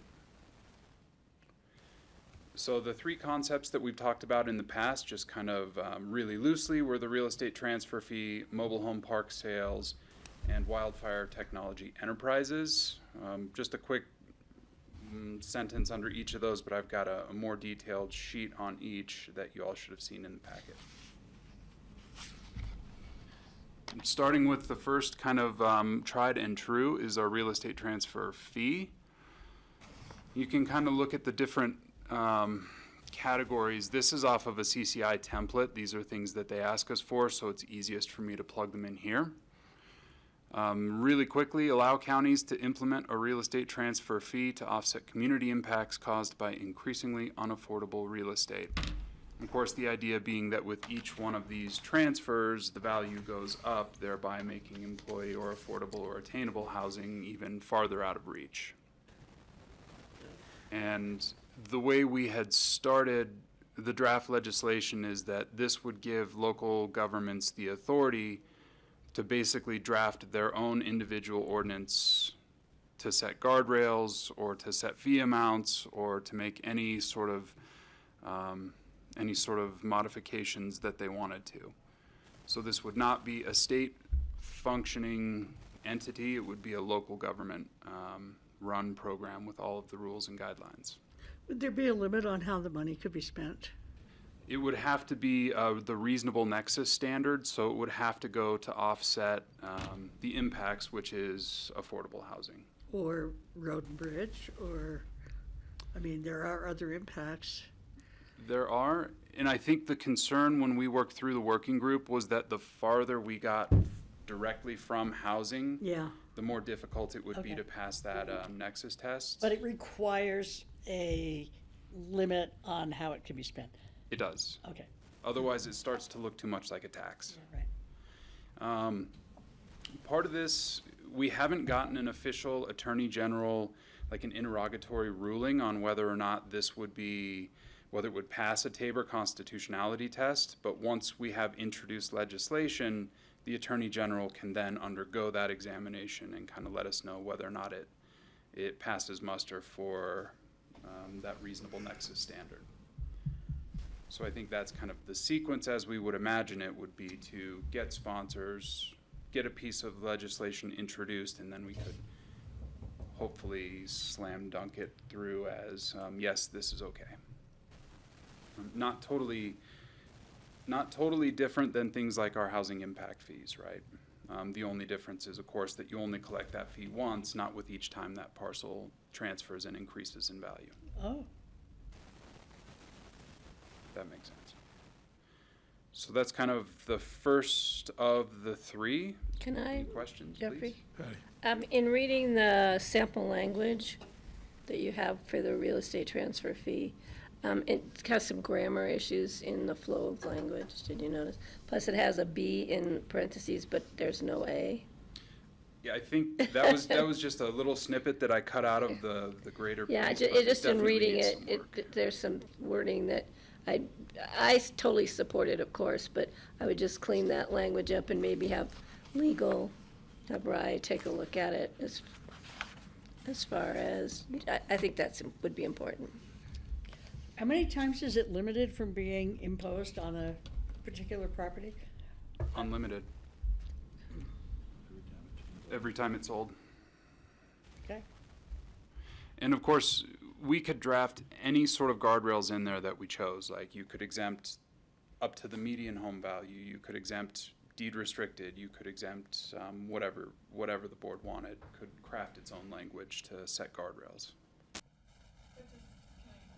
Just a clarification on that, Levi, we could do that if this passed, the county would set it at its own regulation, not, so just to clarify, I think the intent is you leave it more open at the statewide level and then every county can choose to opt in. Okay. Every local government. Yeah, every local government. So we would set those parameters, not through legislation, not through state legislation, but through county legislation. And would it include places that have a rep, or would it exclude them? It would exclude existing real estate transfer fee jurisdictions, or tax jurisdictions, sorry. So Aspen couldn't do it? Right. They already have a funding mechanism. Okay. Any other questions on the real estate transfer fee? Really, in a sentence, in a word, all we're asking for is permission. All we're asking for is? Permission. Yeah.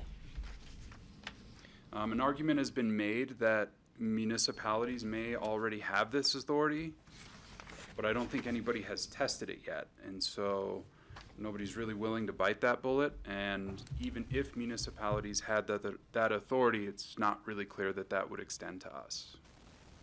So this would give us the same authority. Carbondale is supposed to be our test case, right? They keep dragging their feet. I know. I think they're afraid of the lawsuit. No, come on. We were hoping Denver might try, but they also haven't tried it yet. Really? As a city county, I don't know how it would work, but not yet.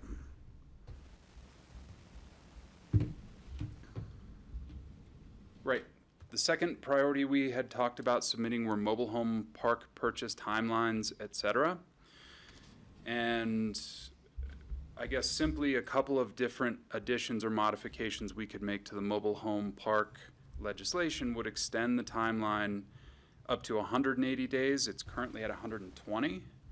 And then we could also consider adding boards and councils to the notification of sales requirements. So currently in the law, when a mobile home park goes for sale, the only notification requirement is to the clerk. And there have been a few where the wires have been crossed and the clerk and the council didn't get on the same page in time to take action if they wanted to help those mobile home park folks purchase their own land. Of course, there are a ton of other options when it comes to mobile home park legislation and sales options. Some of the Prop 123 income requirements are pretty difficult when it comes to mobile home parks, not only in terms of income requirements, but also time frame. So the 180 days addresses part of that, and then the income requirements is a change to a different is a change to the Prop 123 dollars, which based on the AMI requirements, we always kind of struggle with here in the county. I'm sure you have all heard about ad nauseum. So this is certainly open for addition or subtraction, and West Mountain Regional Housing Coalition's #1 recommendation for policy change on the state level was the changing of that timeline from 120 to 180 days. And I think we've seen that here when folks have come to this board asking for help or consideration, not only the timeline of getting those funds in order, but the technical requirements of navigating that process. Set up their community and elect a board and then go finance, shopping, and all those things. Levi, is there any way to also include the for lack of a better word, the mismatch in timing between the acquisition and available funding from the state. That was the other complaint through the last couple of transactions. So we've gone out to DOLA looking for money. We have 120 days. DOLA can't work in a 128-day cycle. So is there anything else we should be looking at legislatively, either through this proposition or elsewhere, to try to align the state with the state's own deadlines? Sorry, state funding with the state's own transaction deadlines. Admittedly, I'm not well versed enough on what the modification of DOLA's process would look like. It seems like more time on the 180 days would help with that, but I don't know that it makes it perfectly But it might not fit into DOLA's grant cycle. Yeah, we can check in and maybe add some context to this one too, because I know April and the West Mountain Regional Housing Coalition has been having a lot of talks with other folks about what it would take for DOLA to change. I think it does take a legislative change. So maybe we can check with April at the Housing Coalition, and if the board is amenable, we can maybe put some suggestions in here as well. Please. We can certainly add a sentence to this to address that without having the specifics fully baked right now. These are just preliminary to get support of our member organizations. We don't need to have those details ironed out today. So I can add a sentence. It seems like we're struggling with both through every transaction. Why not solve for both? Easy sentence to add. Thank you. Other questions? Well, no, but just to add to that, I think the problem with the DOLA grants for the recent one was the timing of the DOLA grants. You have to be within their grant cycle. It doesn't say, well, if we had more time, would the time of the transaction to buy that mobile home park have coincided with the time frame of the DOLA grant cycle? I think that might be the glitch, or one of the glitches. And at least with Prop 123 dollars, of course, they can't go directly to the resident-owned community. They have to come through a government first, which just adds another layer of time. I'm not sure 180 days is enough time, but it's just, it's better than 120. It's 2 more months, right? I mean, I'd love to solve for time and money.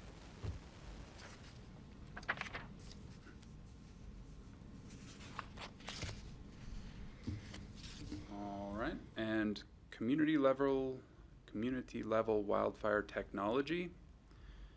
And Jeffrey, you can certainly speak to this better than I can, but the idea of, as I understand it, is to create an enterprise at the state level that would basically fund community level wildfire resilience, detection, potentially firefighting, all those things through technology. And again, I think it will probably go through many iterations of funding. That's the question of who's going to pay and how much are they going to pay and what sort of ratepayer protections are there. But high level, I think this was the idea that we've already kind of talked at CCAT a little bit about. And I guess while I finish that sentence, I would add all 3 of these have already been discussed at CCI during the interim. So these are already conversations that are happening. And so that's just something for the board to consider, that do we need to be leading each of these? Do we need to submit each of these? But the conversations are already being socialized. Is this, I thought this one was just for like Pano kind of stuff. It's not for other aspects of wildfire resilience, is it? So the goal is detection, and the joy of not saying camera is not walking in saying we're buying cameras. Like it's really about how do we afford the state the same level of protection that we in Pitkin County have with 13 camera sites? Could we do the same thing in other areas of the state that are now, winding up on the FAIR plan because they're not insured? And Okay, so I it's just thought that you had said wildfire resiliency in general. I thought it was just detection. Well, I think when we talk about community level resilience, that can mean, it could mean satellites that are looking for wildfire. And I don't know if we make it broad enough where it could be something like our firefighting drones that are a level of community level wildfire hardening. I don't know how far that money goes in those kind of programs, but I think maybe the more broad we make community level hardening, the more it applies to more communities. But you're saying it's technology, it's not the actual mitigation or, Yeah. yeah. Right. It's I think the technology. paper said that it was Pano that found the fire at the racetrack.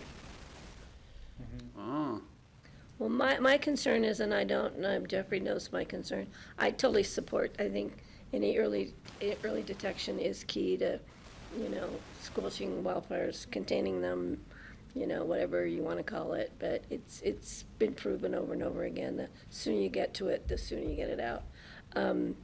But I just want to make sure that if they're looking at creating an enterprise fund where the dollars are going to be coming from with the state budget already in a deficit. So if we go to the utility companies or whatever, say, hey, X% of fires are caused by your operations, your infrastructure.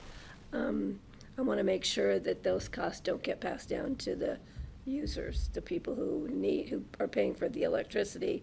I don't want the companies just saying, sure, we'll help fund your enterprise fund, and then you and I end up paying for it. So I don't know where that will come in, but I think introducing it, seeing where support lies, and then working out any of the conversation issues that come up.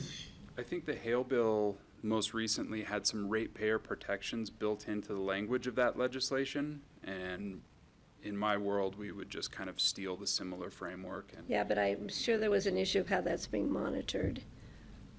So it sounds great to have that language in there, but it They're needs. actually looking for a commissioner right now to monitor it, so if anyone's interested in sitting on the 26-155 board, there's a board being stood up as we speak.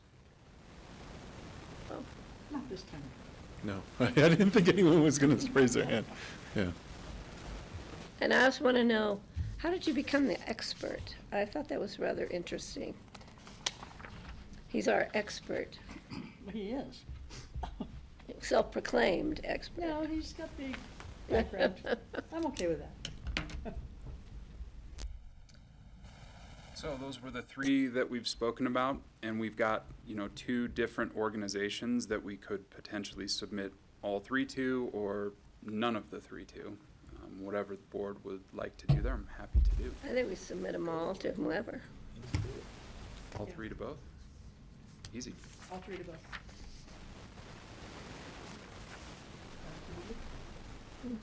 Love it. And just really quickly, oh yeah, I've got 3 minutes.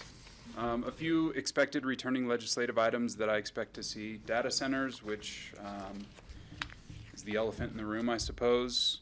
Fiscal and revenue diversification. I had in your packet the different ideas that we expect to talk about at the CCAT retreat at the end of the month.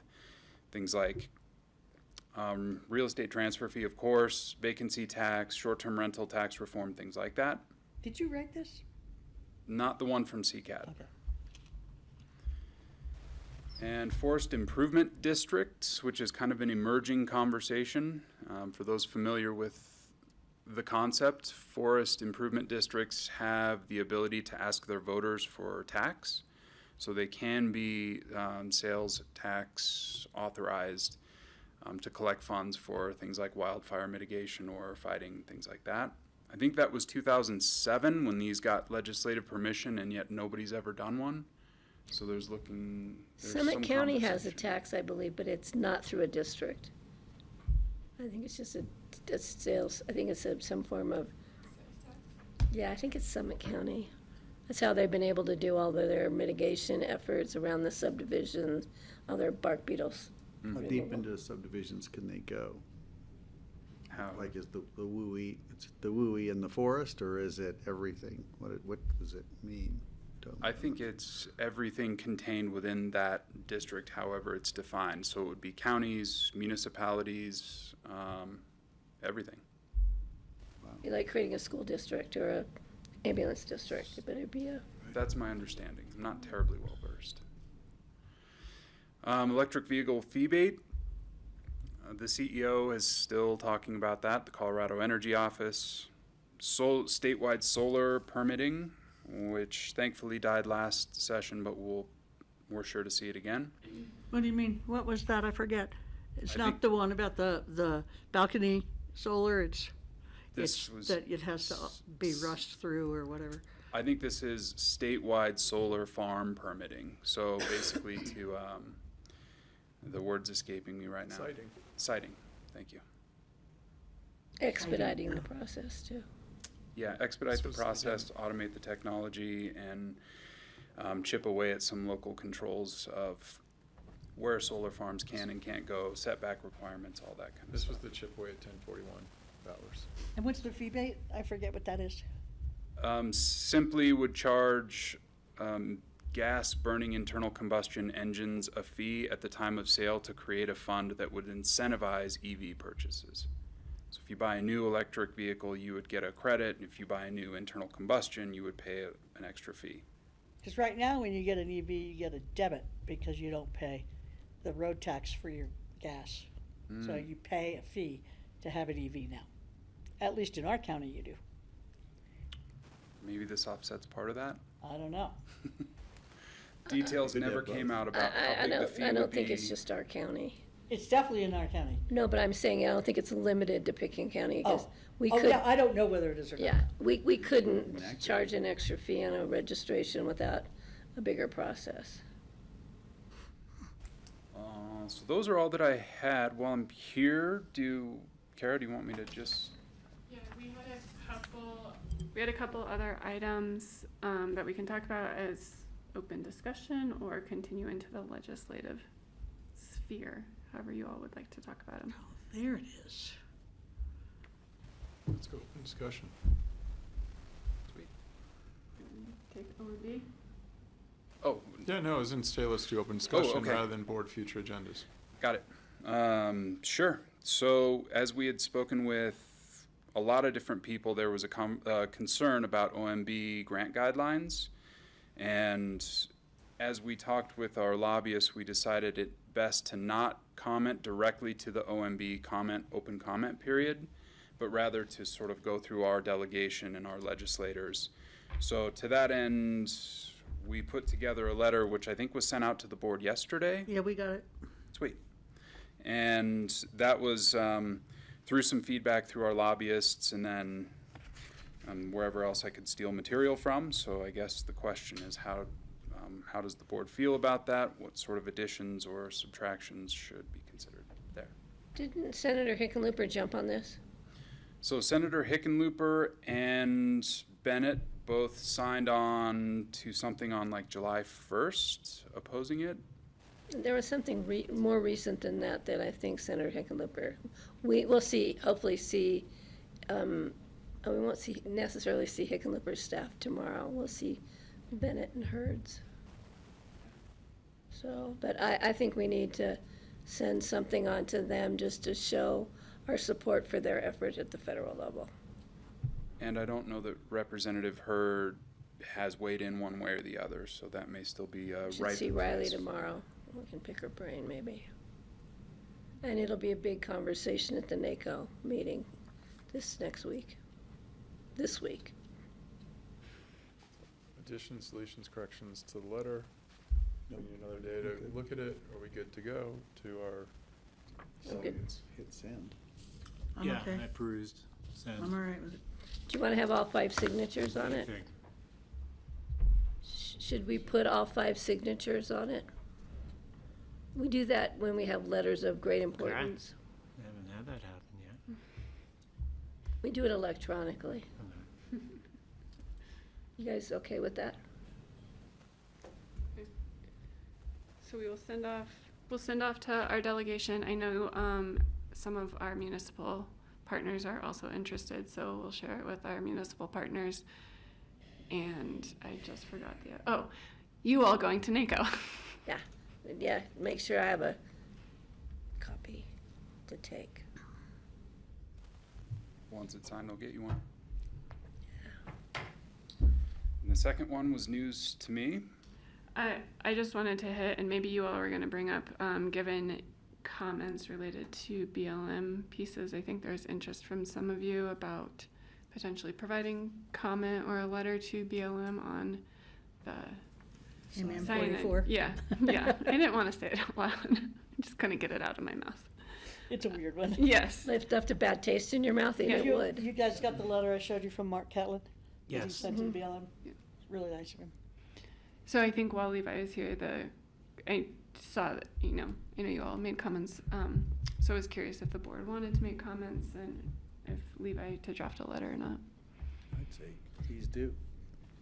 Yeah. I would like to, but I would like to include not just the threat to our tourists, and because we have a high tourist count, I would like to have it include the threat to all the other carnivores that live in our ecosystems here, like badgers and raptors and bears and wolves and wolverines, which are protected, and because the bait is completely indiscriminate, so it isn't restricted to coyotes only. There isn't a sign on it that says it's coyotes coyotes only.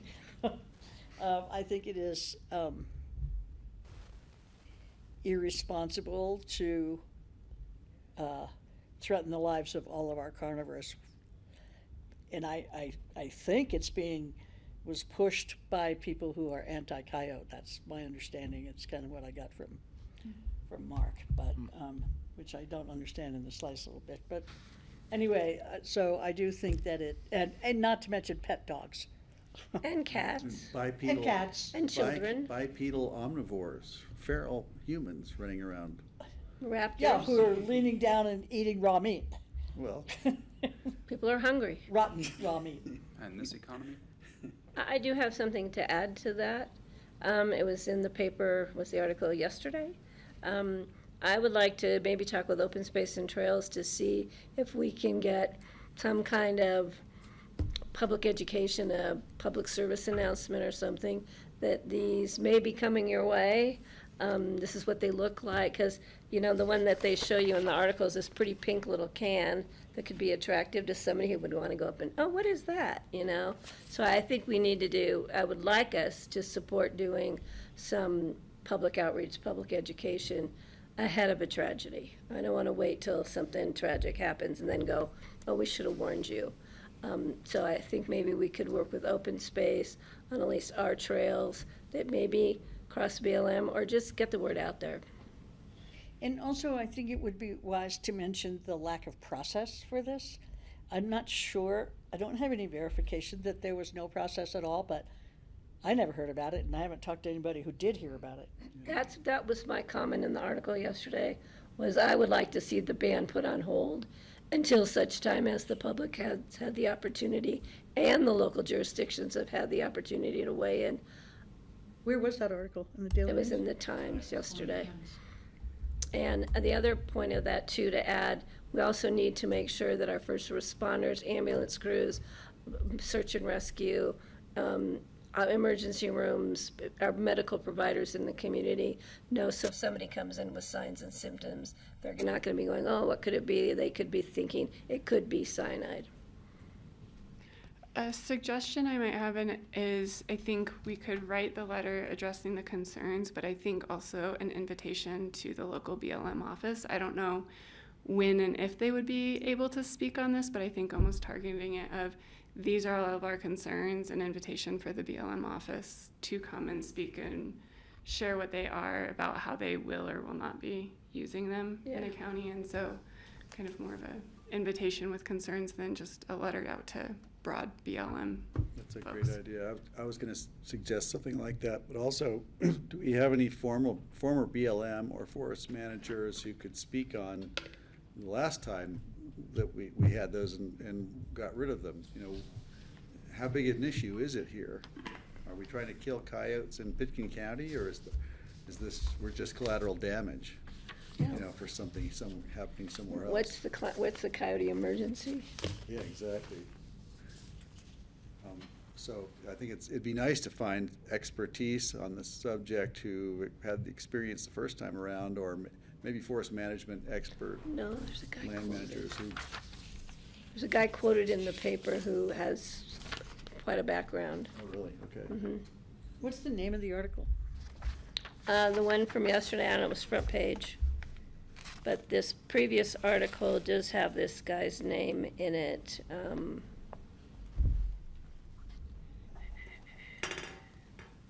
Goes way back to under Nixon and it goes, interesting.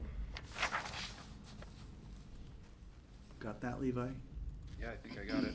We're good. My first stop's gonna be Kevin Warner. Yeah, that Have sounds, Do you I want, didn't you want mention his this name, copy, but you I want was this thinking article? Kevin Warner. Did you see it? I would love it. I will give it to you because I have read it and I'm done with it. Do I further open discussion items? No, sir. Excellent. Did you see the text or the email from John Doyle? Yeah, I have other open discussion items. Yeah. Okay. Yeah. And we can jump into that one too. The one about Mountain Town? Mm-hmm. Well, I did not have a good experience with Mountain Town 30 when I went in Breckenridge. Francie's Yeah. been going ever since then, but, yeah. Why? Oh, just because it was so It was behind us? It was It's not like that worse. anymore. It's much more current. Thank you. Well, how much money they want $150,000 from us? Out of what fund? And it's gonna cost, are we talking about it? Yeah. It's gonna cost Fight Club. Aspen money to have it here. So I do think it's a pretty steep price tag. I mean, I could see contributing something to have it be here, but, that seems really expensive. I guess we could pursue why it's so expensive. 300,000 if we each put in 150? No, 150 is how much it costs to bring it here. I think we let the city No, do it said the city council is deciding whether or not they're gonna fund 150. Right, but it's not 150,000 for us and 150,000 for Aspen. It's 150,000 total. So just because we're on public, I'm gonna take a step back for a second. So there is Yeah. a request from the city. If the city is entertaining bringing Mountain 2030 in 2027, I think there's a preliminary request from the city if the county would like to entertain part of that contribution of being a host committee. What I understand is it's $150,000 to be a host committee, plus a commitment of fundraising and sponsorships, another $100,000. I'm not clear who takes on that fundraising piece of it, if it's host committees or if it's, I have other additional questions into the city. So I think that's for the board to discuss. Just for reference, what we've done this year is that we have been an anchor sponsor, which is, I believe, 20,000. I need to double check It that. was 10. Might be Could 10. become And that got 2 registrations as well. And so that has just come out of the annual budget of memberships and fees. And so that is what we would continue to do in future years if, as part of the budget My process. inclination, if I could, Jeffrey, would Please. just be, let's let the city do this if they want to host it. The hotels are in the city, the tax revenue from attendees is in the city. The venues are likely going to be in the city. I think it's a city project, and I don't think, they're circumspect about helping us with our asks. I don't feel a need to do that. Well, I could reconsider it, but right now it's like, I don't think we need to. the text message I got from John, quote, "I believe Aspen City Council will be voting on whether to approve the $150,000 ask. I was hoping to get some buy-in from the BoCC to see if there's any interest in possibly sharing some of the cost." That's different than being a sponsor on top of. In addition to, yeah. Yeah. I'm interested in helping to share the cost to a certain amount. Well, I would rather continue what we've done as far as being a sponsor rather than sharing the cost of the event. I think there's, I don't know what the difference really is, but the city's being asked $150,000. And then I don't know if we're contributing on top of that. I would stay with what we've done in the past, if it's 10,000 to be a sponsor, because I think our name should be somewhere out there, because it is in Pitkin County. I do think that if it comes to Aspen, that people are gonna think Aspen. They're not gonna think Pitkin County, unless I don't even know what county Jackson Hole is in, for instance, you know, when I went there. Jackson like, County, Jackson it's County, easy. I don't know. But what I'm saying is, if you're a ski area and you're hosting this, it's the name of the ski area that's everybody's gonna recognize. So I kind of agree with you that it probably won't buy us much to help with it, because people aren't gonna pay attention to Pitkin County, it's gonna be Aspen. Well, yeah, but you know, when they print out all the people who sponsored, I think we should Right, have it our would be logo on them. Yeah, That's what we get for, so, yeah, I think I do kind of agree with you, actually, now that I think about it. It was gonna be when really the good last airport's year. closed? Mhm. Is that by their choice? It's Organization's just choice? when they do it. I have a feeling they Who had knows how already they come planned up on with it. having it here, and then they found out the airport was gonna be closed. I think it's great that they're gonna do it when the airport's closed, like, Yeah, I wonder where they're gonna it's put, hundreds of people and. No, I mean, that's one reason to encourage it and support. But if what you've done in years past is smaller, like it sounds like is the case. they're expecting 400 to 500 people? I mean, I would support it to some extent, I guess, if you're looking for comment from me. I think it's kind of a neat thing to bring people. But, I mean, 150, yeah, if they're saying we need another 150 match, I think that seems. No, I too much was money. just reading about it. It's $150,000 to be the host committee, and then they ask you to seek $100,000 additional sponsorship, like from, you know, Accra or businesses or Skico or whatever.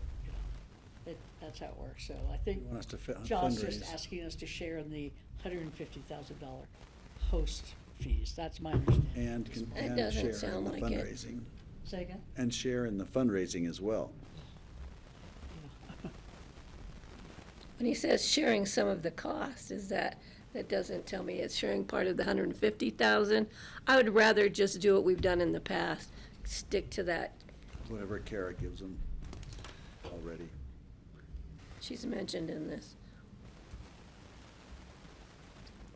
I wonder what other So events are happening in October at the same time.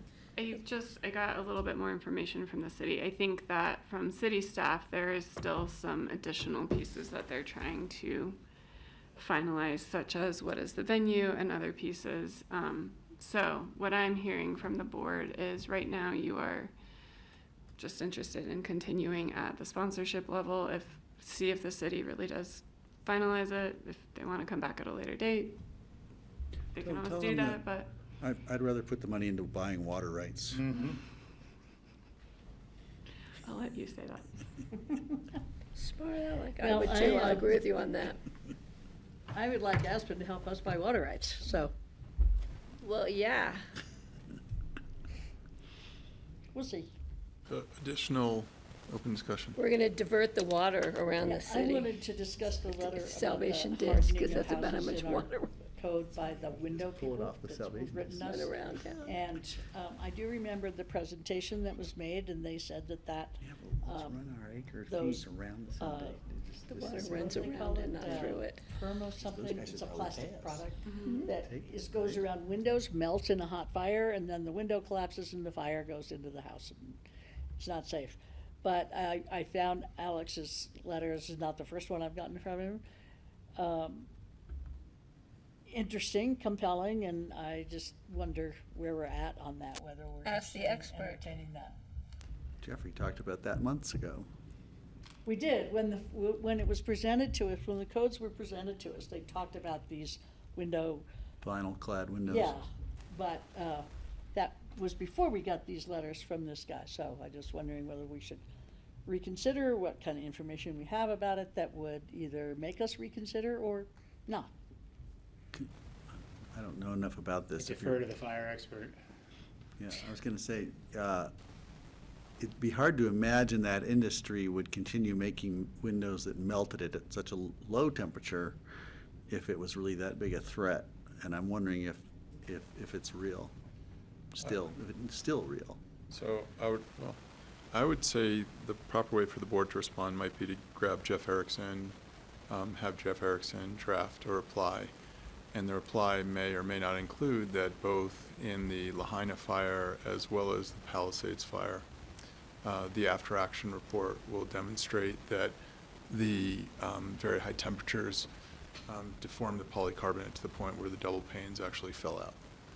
And so the decision by the county was twofold. One, the after-action report of those two fires, and then Jeff also at the time when we were adopting the code also pointed out that the number of clients in Pitkin County that use vinyl products is close to zero, maybe with the exception of Roaring Fork Habitat.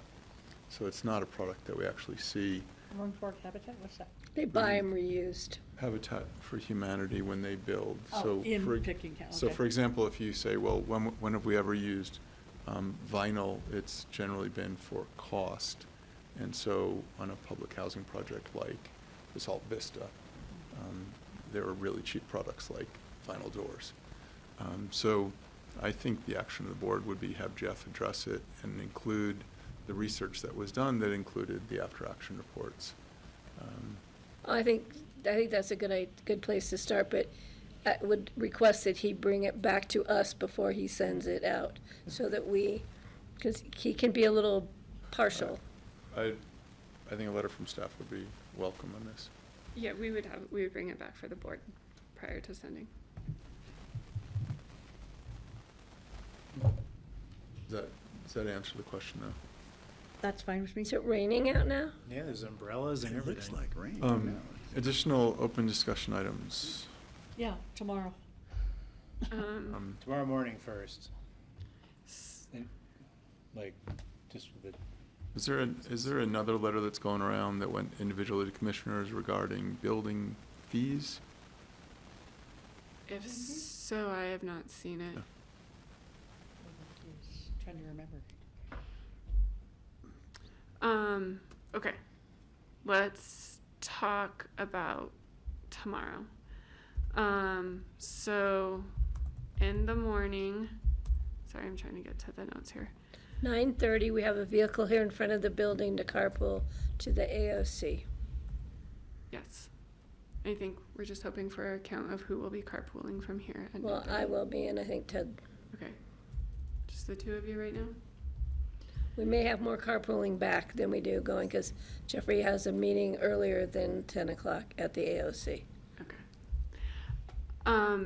So that's getting there. I've confirmed with Rye, we will need to have a quorum at 1 o'clock at the racetrack to open the public hearing and open the public hearing, I guess.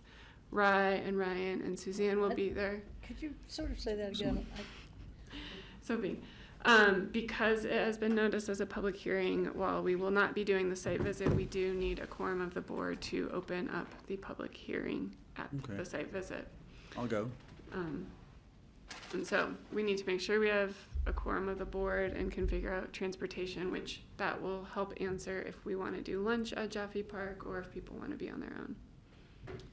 We would do the public hearing at Jaffe Park? No, we have to do it at the site. We have to do it at the site at 1 You have o'clock. to go to the site?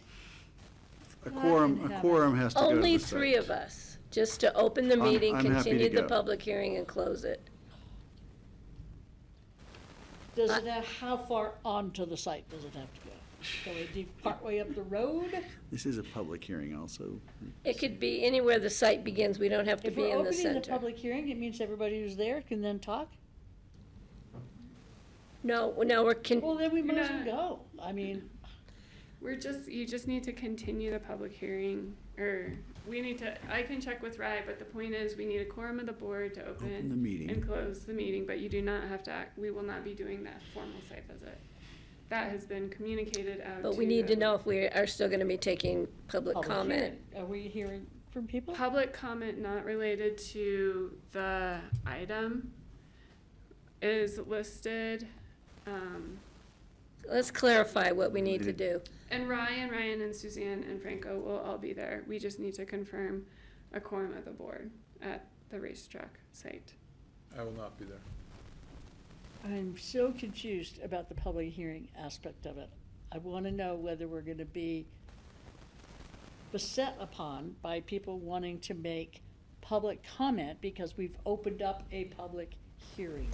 No, so I'm reading what Rye has written. There is, the only public comment that will be taken at the site visit will be for items not on the agenda and not related to the application.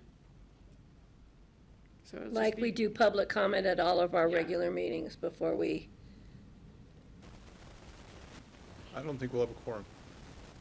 we have Yeah, to we have a have to have quorum a to quorum. open the meeting. I'll help make a quorum. I can be I there will too, have a but, car at the airport, but I'm not gonna drive into town to try and find lunch and drive back out there again.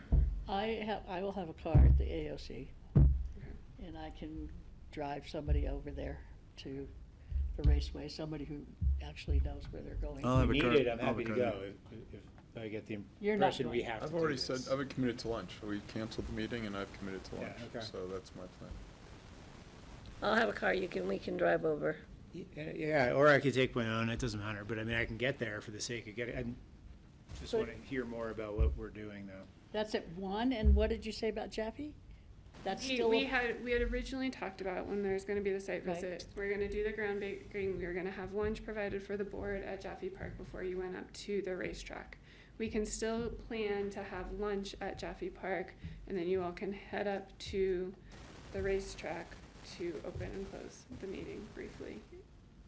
We It can might do- be easier just to have lunch at the AOC Okay, and then go from the AOC to the site, open the meeting, ask for public comment not on items on the agenda, which would be the site application, close the public meeting, well, continue the public hearing for the site till the 22nd. and there'll be no public announcement that we're not doing the site visit? there's been the applicant is aware and staff is sending out information to the public right now. Woody Creek's aware. Yeah. The website? Probably emails out to folks. To the caucus. The caucus has the already sent out a caucus, letter. They've yeah. already sent out a notice. So civic clerk will be updated, was the question, I think, from Francie. There's still, I will check with Rye on that.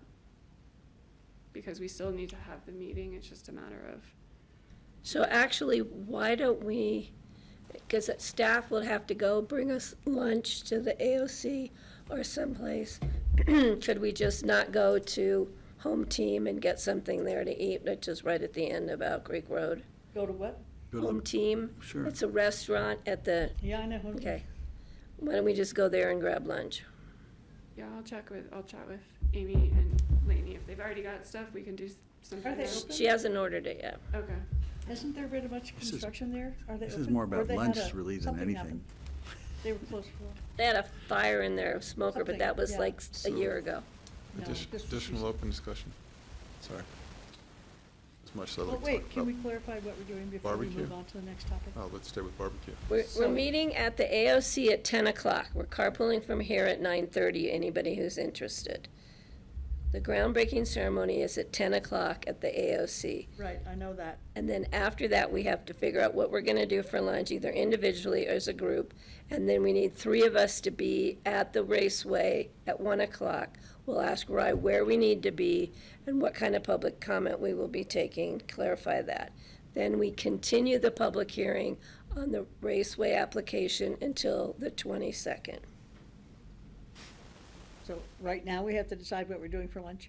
No, we don't have to decide Well, yeah, that we do, now. because staff needs to know if they're gonna have to bring us Let food. staff decide. How about that? No, Well, we will, no, we have to know today what we're doing What you're having for tomorrow. lunch tomorrow? Okay, Francie, let's Not what I'm figure having this for out. lunch, but whether we're getting in our car and leaving, or, you will either have lunch at the AOC or at Home Team.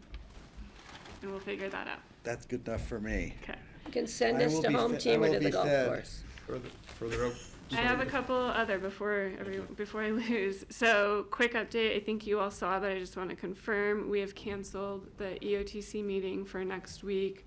I know Linda's working with Rye and other attorneys. I think the big piece was just working on kind of. And why was it canceled?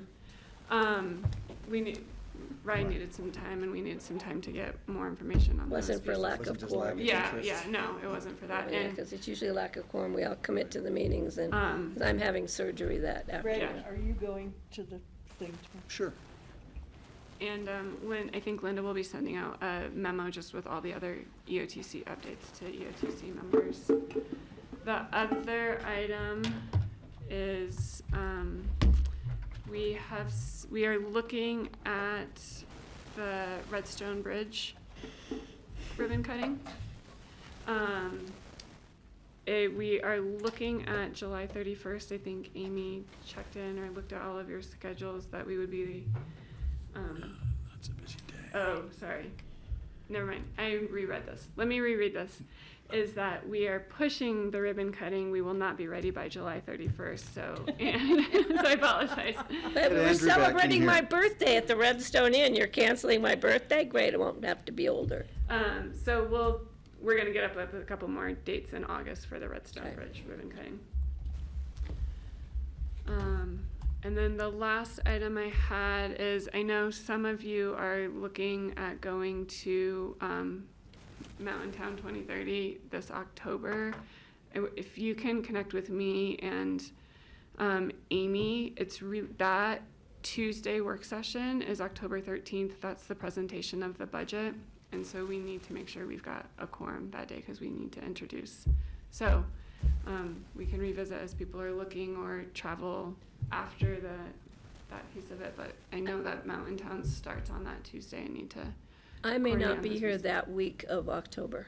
You're what? I may not be in town the week of October, that week of October. Okay. I'm looking at a conference in Los Angeles on the 8th and 9th of October, and then I would stay over because I haven't seen my family for 2 years. So we might need to follow up about where people are at because we, as you all know, we need to introduce the budget by October 15th. So Connie was planning on that October 13th. If we don't have a quorum, then we might need to see if Connie can do it on an earlier date, which she's always pushing up against it, but she's a magician. So more to come on that. When is Mountain 30? It's that week. I think it's October 13th through the 15th, or something like that. I'm looking right now. It is.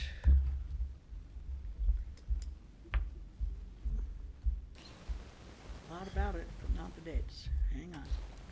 I already told Amy I'm not going. To Mountain 30? Yeah. Just want to raise the additional items. You good? Well, we're looking for the dates for this so that we can make sure there's a conflict about that day. If you could just wait 1 second. Let's get back to what we're having for lunch tomorrow. Why isn't it on there? That's ridiculous. You're hungry, aren't you? You're hungry, I can tell. I'm bonking. Yeah, it says 13th and I brought a 14th. tin of kippers Where is it? with me today, so I'm In good. Sun Valley. Yeah. Are you going? Amy said she thought you were going. Well, then we won't She have a did think quorum. that, and then we were just talking about needing a quorum, and I don't know where she got that from, because I can go, but I don't, I wasn't actually thinking I would. I have campaign stuff and Okay. other campaign stuff, and a lot of things going on.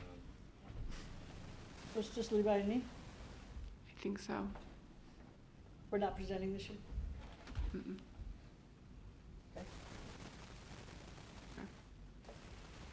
So I want to add into the October calendar, October 8th and 9th is the Airport Development and Investment Conference. That's what I just mentioned that I'm planning hopefully to go to.